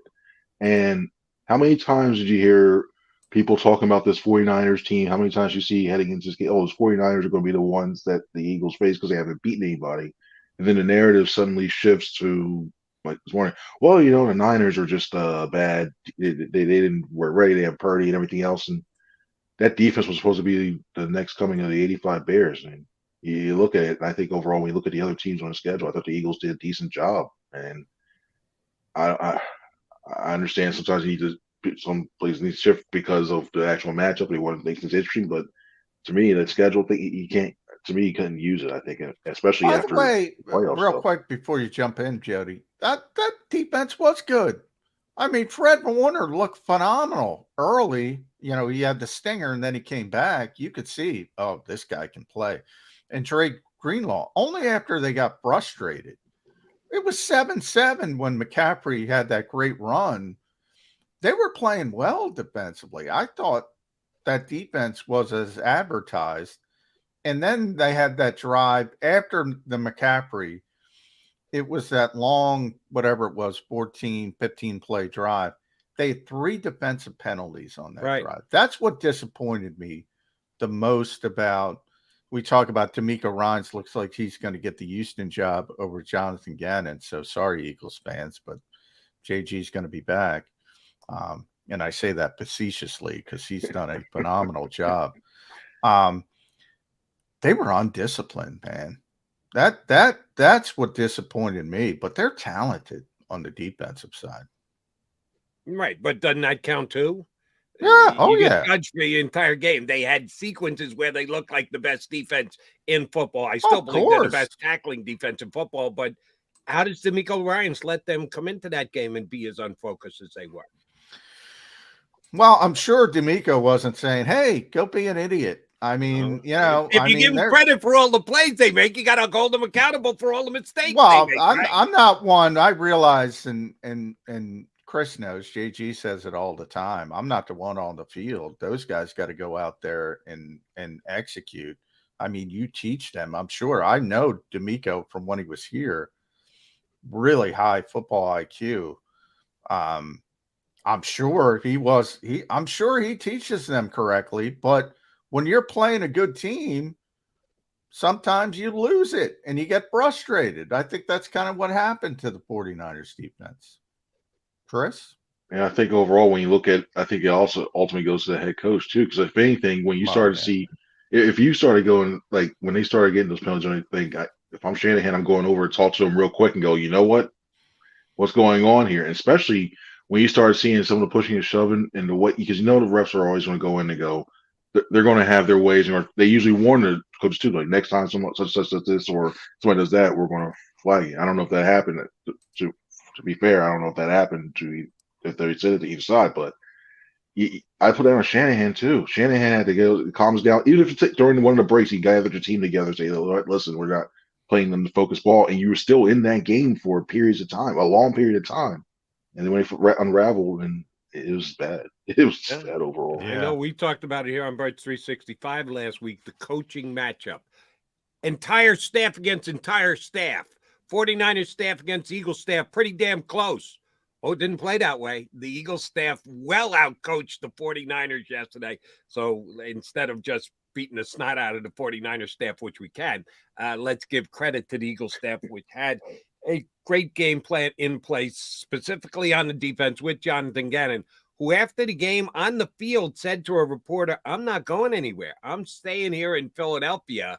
Was he just caught up in the moment, or does he know something that maybe everybody else doesn't know? I think it was one of those things where they said D'Amico, he probably knows D'Amico has the job. I think it just doing too many rumblings, and even members like you start seeing the tweets of, well, if Marquez Manuel is available, it was not like when you see what even it was Carolina. But I think overall, I think when you start hearing leaks about who's going to join the staff, it's pretty much decided at that point. So yeah, he was like, well, all right. So let me hop in. Let me hop in and ask this question of both you guys. If that's the case, if you're the owner of the Houston Texans, and yesterday happened, the two guys who you're debating about are facing each other. Both very talented rosters. You just go by the stats, 49ers slight edge for the regular season. And one coach and one team blatantly outplayed the other on their side of the football. Why do you hire the lesser guy? How do you hire D'Amico Ryans rather than Jonathan Gannon after watching yesterday's game if you're the owner of the Houston Texans? I don't know. And when you look at the final regular season stats, there was only 1 yard separating both. I would have said whoever's the one. 0.9 yards separated. Yeah. So you're looking like, okay, I would have made that to the fact of whoever wins gets the job. I know it's tough because I know you got the Senior Bowl and all that other stuff coming up, but still, you need. I don't get that one, but who knows? Maybe they go, hey, something came up. Yeah, D'Amico. Why is he left on red now? I'll defend Houston on one carry. It's not about one game. I mean, it's about a larger sample size. But I will say, from what I heard, maybe we can get John McMullen on talk about Houston in the offseason. But, it was a McNair decision. They wanted D'Amico. Remember, D'Amico has a history with that organization. He was a tremendous player down there before he came here. And the GM wanted Jonathan Gannon, Nick Cesario. They have a history together, and the owner wins. So, I think it had more to do with D'Amico's history with Houston, and sometimes owners make bad decisions. I don't know. I think D'Amico's a good coach too. I don't think you could have went wrong either way, but I'm not going to say he's a bad coach because San Francisco got frustrated. They did get frustrated. It's disappointing. But I mean, I can't say, all right, the winner of this game is going to be head coach. I think you're doing a disservice in that situation. And I'm the biggest Jonathan Gannon fan in the world. I would have hired Gannon, but what do I know? By the way, just so I'm on the record, I think McNair screwed up, not because he chose D'Amico. If he does, chooses D'Amico Ryans over Jonathan Gannon, I would have hired Shane Steichen. Because they need an offensive coach in the worst way. They don't need another defensive coach. They continue to hire defensive coach, and they can't get out of their own damn way. That's where he made the mistake, not in who he chose as the new defensive head coach of the. The good news for the Eagles, it looks there's still room to go. It looks like they're going to be able to keep this coaching staff together, which is amazing. Amazing, Chris Franklin. What's going on with the stupidity of this league? I think the quarter. I still think there's a guy like a Patullo could become an offensive coordinator somewhere. I would be surprised if Denard gets at least another interview. I thought he would be defensive coordinator by now. I really thought, but it's going to be somebody who's you don't see often, but somebody who's going to be given a shot. I still think Brian Johnson would be a good candidate to be an OC somewhere. But when you look at you got your coordinators, a team that's finished in the top 5 on both sides, and neither of them get a job. I'm like, it's crazy. Yeah. Maybe the patience is a problem because, sometimes these bad organizations don't want to wait till after the Super Bowl. that, as you go longer, that can play into it. But we got a lot of time to talk about off-season stuff. The Eagles got a game on the horizon, the Andy Reid Bowl, Chris Franklin, the Kelsey Bowl, the New Heights Podcast Bowl. A lot of narratives in this game. Clearly, with Patrick Mahomes, even Patrick Mahomes on a high ankle sprain is probably the Eagles' most difficult test. But I look at these two teams and say the Eagles are the more talented team than Kansas City. Agree or disagree? I think there's a slight edge offensively when you look at proven offensive starters, especially on the edge skill position wise. I think they're about even.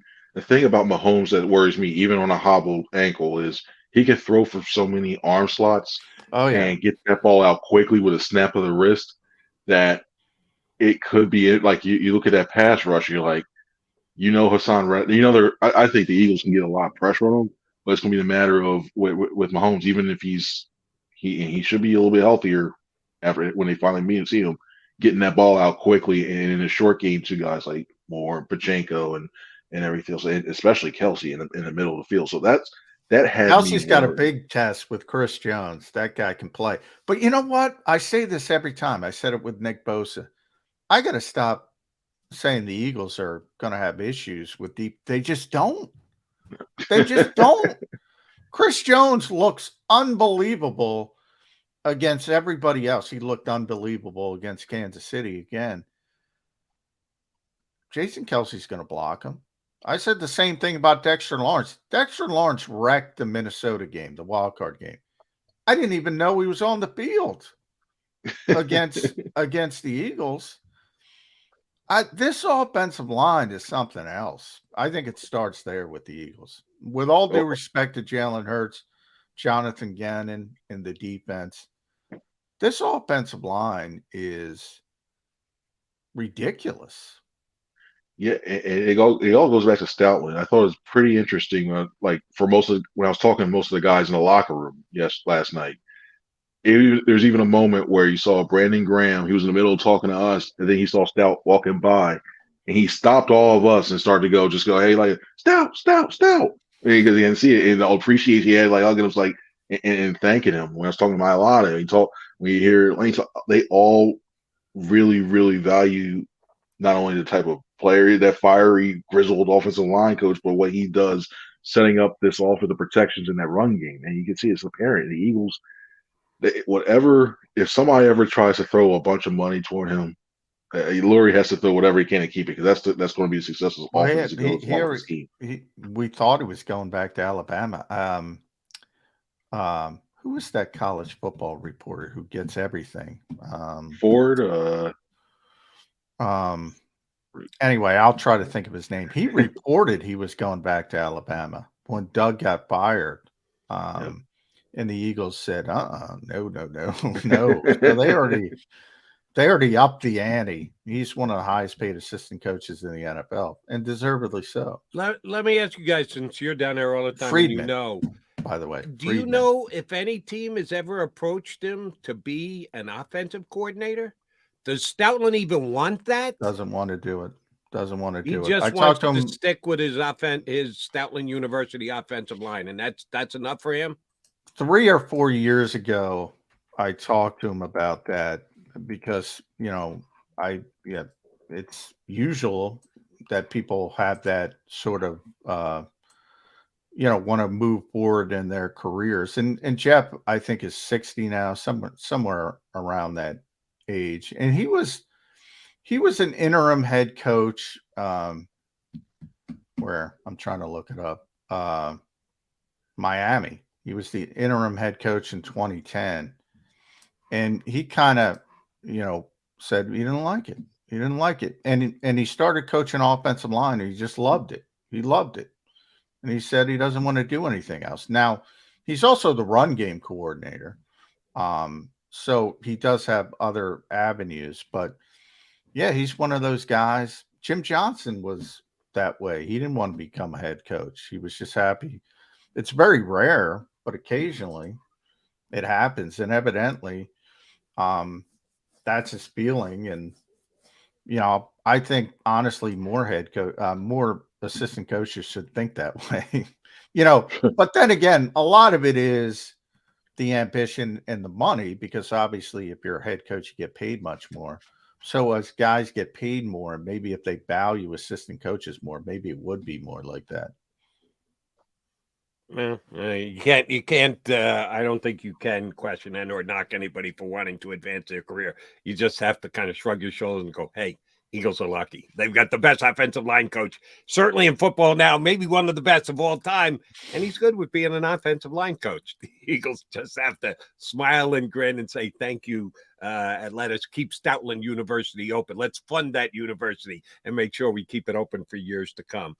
All right, Andy Reid versus the Eagles this week. There's going to be a lot of different ways this will be broken down and looked at and the like. The relationship between Andy Reid and Jeff Lurie seemed to be okay even when they parted ways and Andy was told, yeah, we're going to go in a different direction. They've certainly commented on each other. I'm sure they've talked to each other, not necessarily on the record or in front of cameras. How does the Lurie-Reid relationship play this week leading up to the Super Bowl, Chris? I can see it. It'll still be the same thing. It'll be one of those friendlies. Hey guys, we hope you do well. I'm glad to see you here behind the scenes. All right, we gotta beat them. We just want that Lombardi Trophy one of those ways. So they still talk here and there. I wouldn't be surprised when it comes to the league meetings, stuff like that. For it, every time they're looking for a coach, they go, "Oh, we can't get this guy. We can't. Let's see what Andy thinks." Yeah, exactly. Hey, when especially that's Doug Peterson on here. Hey, you should really take a look at that. Oh yeah, we'll do it. Thanks. And then look what happens. So yeah, I think they're going to take it really lightly. It's that friendly. It's be a friendly rivalry coming up this week, and yeah, it's going to be fun to watch. But yeah, it's behind closed doors. We got to beat this guy. We need to prove that we're right on this one. Yeah, it is. And I often point out, and I think for whatever reason, there are not a lot, but there are certain fans that kind of disrespect Andy because he never was able to win a Super Bowl here. But boy, man, when you talk about the Eagles from when the day he got here to right now, kind of take out the Chip Kelly era, because that was their one mistake. Everything they do is based on Andy Reid. Their whole foundation, the whole way they run their organization, if fans don't realize this, is directly related to what Andy Reid brought to this organization. So in a lot of ways, as I said, he is that foundation of their success. And they know it, by the way. Jeffrey knows it, Howie knows it. And they've taken it and they've run with it. And you've seen what he's done in Kansas City. He's been there 10 years now. Amazing. He was here for 14 years, 10 years. And get this, I mentioned this to Les Bowen earlier, Chris. You probably know this, but I'll throw it out there. If he wins the Super Bowl, he's already the all-time winningest coach in Eagles history. He will tie and become the all-time winningest coach in Kansas City history. So many interesting storylines in this Super Bowl. And again, I bring up the Kelseys and everything else. This is a dream Super Bowl. Was this a conspiracy that the NFL wanted to get us here? I was trying to think of the sound bites that happened, because if you had in a way, I kind of wanted to see Burrow versus Hurts. Just you get the new school, a couple of the new school quarterbacks that are coming up in the last couple of years. Still pretty young. It's just he's good. He's been around so long now. And he's been so good. It's like, all right, cool. In case you didn't see, this is the youngest matchup of two quarterbacks ever in the Super Bowl. Yeah, certainly this past week, the championship game with Purdy on one side and Hurts on the other, it was easily the youngest quarterback matchup in a championship game. Still, even though Mahomes seems like he's been around for a while, this is the youngest quarterback matchup in the history of the Super Bowl. Yeah, he's only 27 years old. And obviously, I mean, all the deep playoff runs. What are they at? 5 consecutive championship games? Yeah. He's amazing. He's amazing.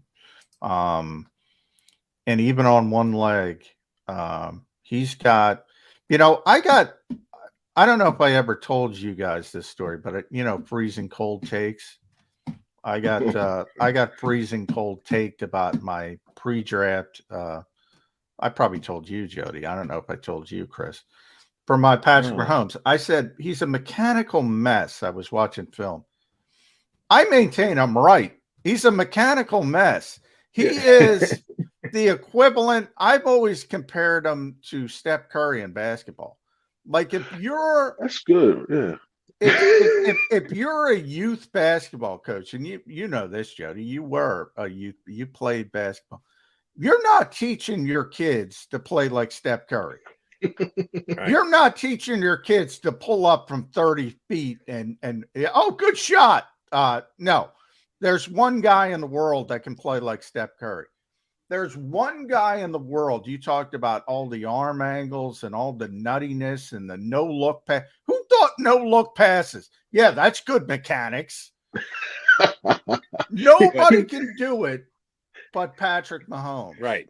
And when you're a talent evaluator, you can't worry about what kind of influence he's going to have on a younger player, that he's going to lead him astray because he does it differently. You just have to evaluate, how does he make the play? He does it differently. He does it against the norm. It doesn't matter. As long as he makes the play, that's all that matters. And that's what Patrick Mahomes is doing for 5 years in the National Football League since he got in. He's the best quarterback in football. I was just looking it up. So he's 12 wins, 11 wins, 14 wins, 12 wins, 14 wins. This will be his second MVP. All the championship games, got a chance at the second Super Bowl. All that said, Chris Franklin, it's not Patrick Mahomes against Jalen Hurts. It's the Kansas City Chiefs against the Philadelphia Eagles. I think the Eagles have the deeper, more well-rounded team. Am I incorrect?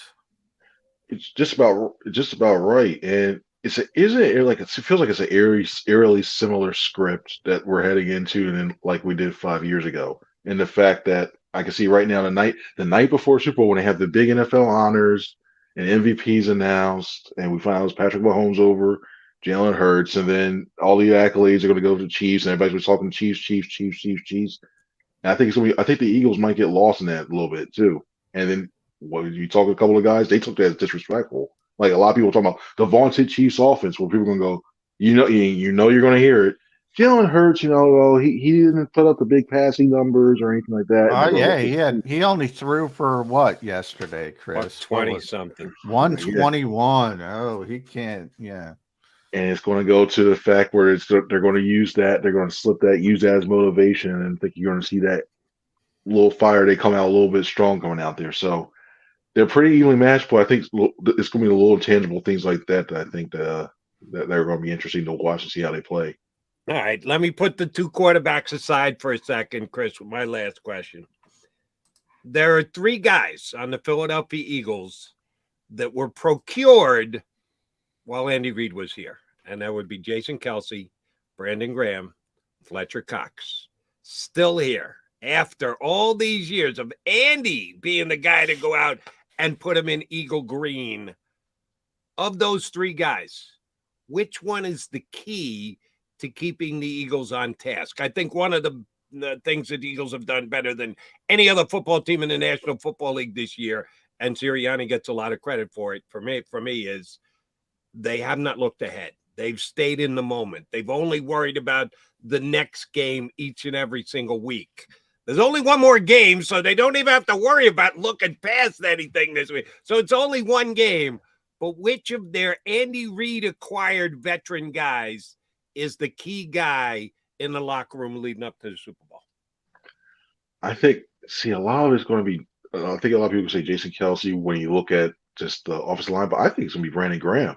I think you need somebody to get it a little nastiness. I think you need somebody to get that little edge. Somebody, how about you hope he doesn't bring it in the coin toss like he did. Oh, he's going to bring it in the coin toss. By the way, Kelce was great talking about the coin toss last week. It was great. That was funny.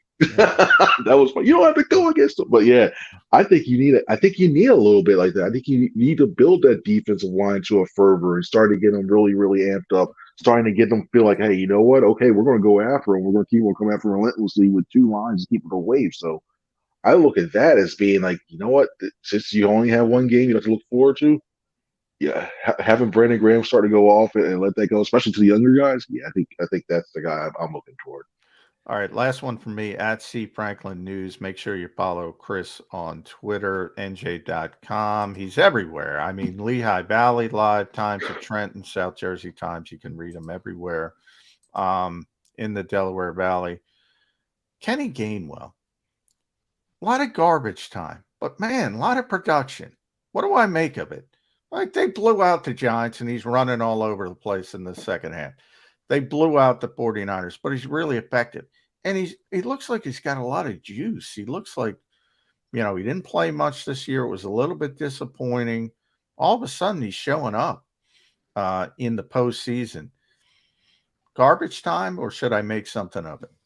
I think you should make something of it, because I look at this 3-pronged rushing attack, and you see the way that it's effective now. He's making it more effective, in my opinion, because you don't have to give Sanders as many snaps as you have to. You can allow him to still be fresher and as impactful as you give him beforehand. Same with Boston Scott.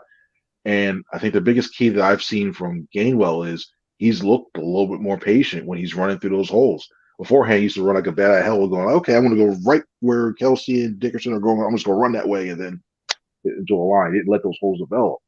And now you see the patience. To me, I see the patience, and that's going along with his ability to catch the ball at the backfield. Now you're starting to see the Gainwell that we thought we'd see him develop into, and the role that we thought he should develop, and he's becoming effective in that.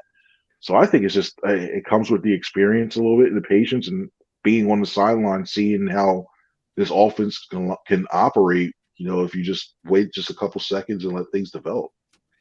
Chris Franklin, you have been very good to us all season long, and even though next Monday it won't be after an Eagle game, it'll be leading up to the Super Bowl. Can we count on you to join us again next Monday? He might be traveling at that point. I don't know. We'll see. I'll be in Arizona. I'll be in there. Yeah, I'm leaving. I'll be in Arizona at the time. So yeah, depending on that one too. I'll keep the arm warm. I'll be in the bullpen ready to go. But if I'll be ready to go. If you can't, you're going to blame it on the elbow, like Brock Purdy. Hey, I can't throw, coach. I'll go in. I'll play, but I just can't throw.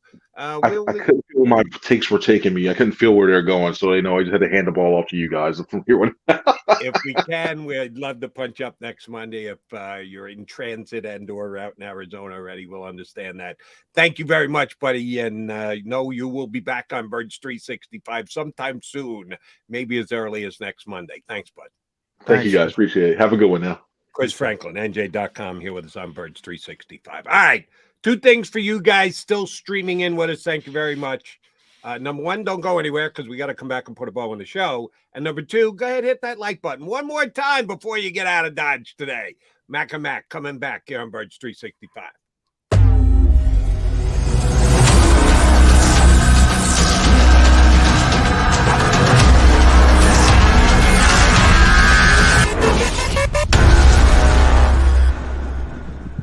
Go for the beers, go for the cheers, go for the hit and the hits, go for the scene, go for the screens, go for the gallery, go for the win, go to Ocean.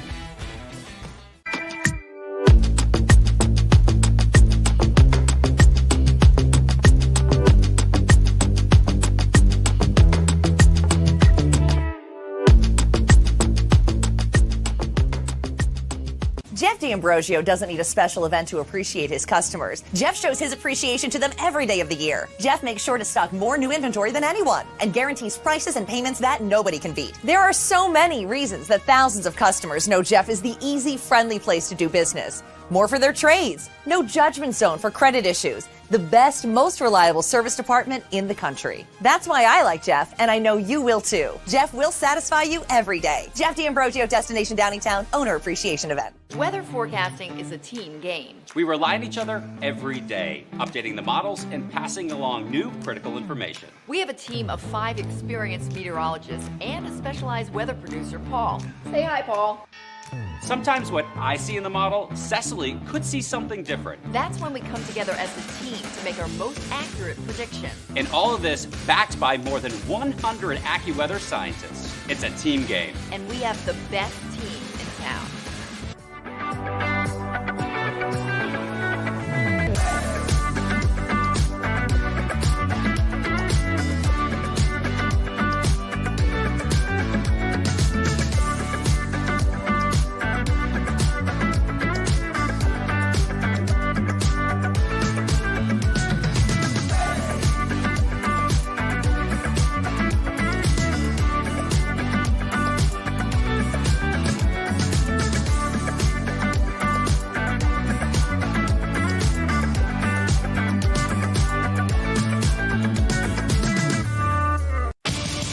the greatest fans on earth.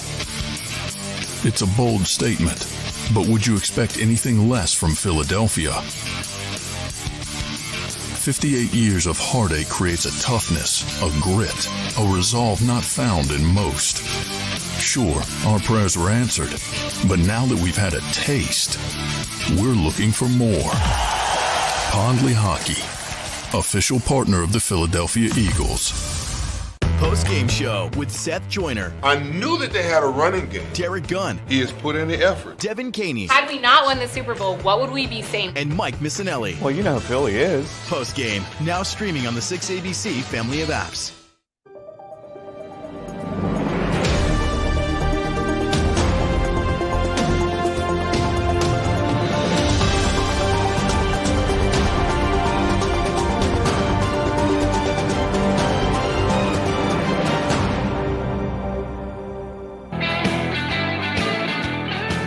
All right, Mac and Mac gonna wrap this bad boy up.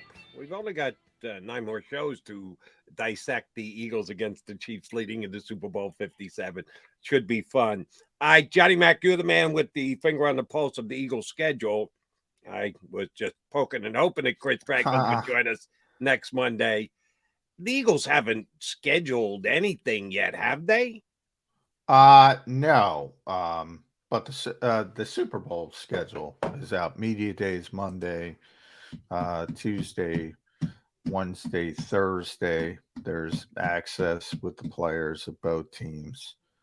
I'm doing this off the top of my head, but yeah, I mean that's done well in advance. As for this week with the Eagles and Bill, no, nothing yet. Right. We don't have a schedule yet. But yeah, the Super Bowl stuff is league, so that's league generated. That's in place for weeks and weeks and weeks. So next week we may have some issues trying to schedule guys, because that's one bad thing about the game being in Arizona. I mean, for those of you that are heading out, made your plans, nice place to be in February, although it was 52 degrees at kickoff yesterday. It's not all that bad of winter here in Philadelphia. It'd be nice to get away in February and enjoy yourself, but it is a different time zone, which is going to make Birds 365 that much more difficult. Somehow we'll suck it up and get it done, because it is the Super Bowl we're talking about, and the Eagles will be playing Andy Reid and the Kansas City Chiefs, which should be phenomenal. All right, so Sirianni is or isn't going to talk today? He's not scheduled? Good question. Last time they had the bye week, he pushed it till Tuesday. So that might be the case, but I can't tell you for 100% just yet. But last time leading up to the Giants game, he pushed it back to Tuesday. So that's what I figured, which means it won't be a happy Tuesday, it'll be a happy Wednesday when you get a chance to talk to coordinators if they're going to push that back as well. Well, they got 2 weeks. They can play their cards however they want. Partner, well played today by you. Thank you very much. I say we try this again tomorrow. You in? Let's do it. Super Bowl. Mac and Mac guys, right back here on Birds 365 in 2 and 2. You've been listening to Birds 365, the destination for the passionate Eagles football fan who bleeds green. If it's Eagles football, we're talking about it. Debate, inside the locker room, and guests that are some of the greatest football minds from around the region. We hope you enjoyed the show. We know we had a blast. Make sure to like, comment, and subscribe, and we'll be back soon. But in the meantime, hook up with us on social media at JAKIB Sports. See you next time on Birds 365.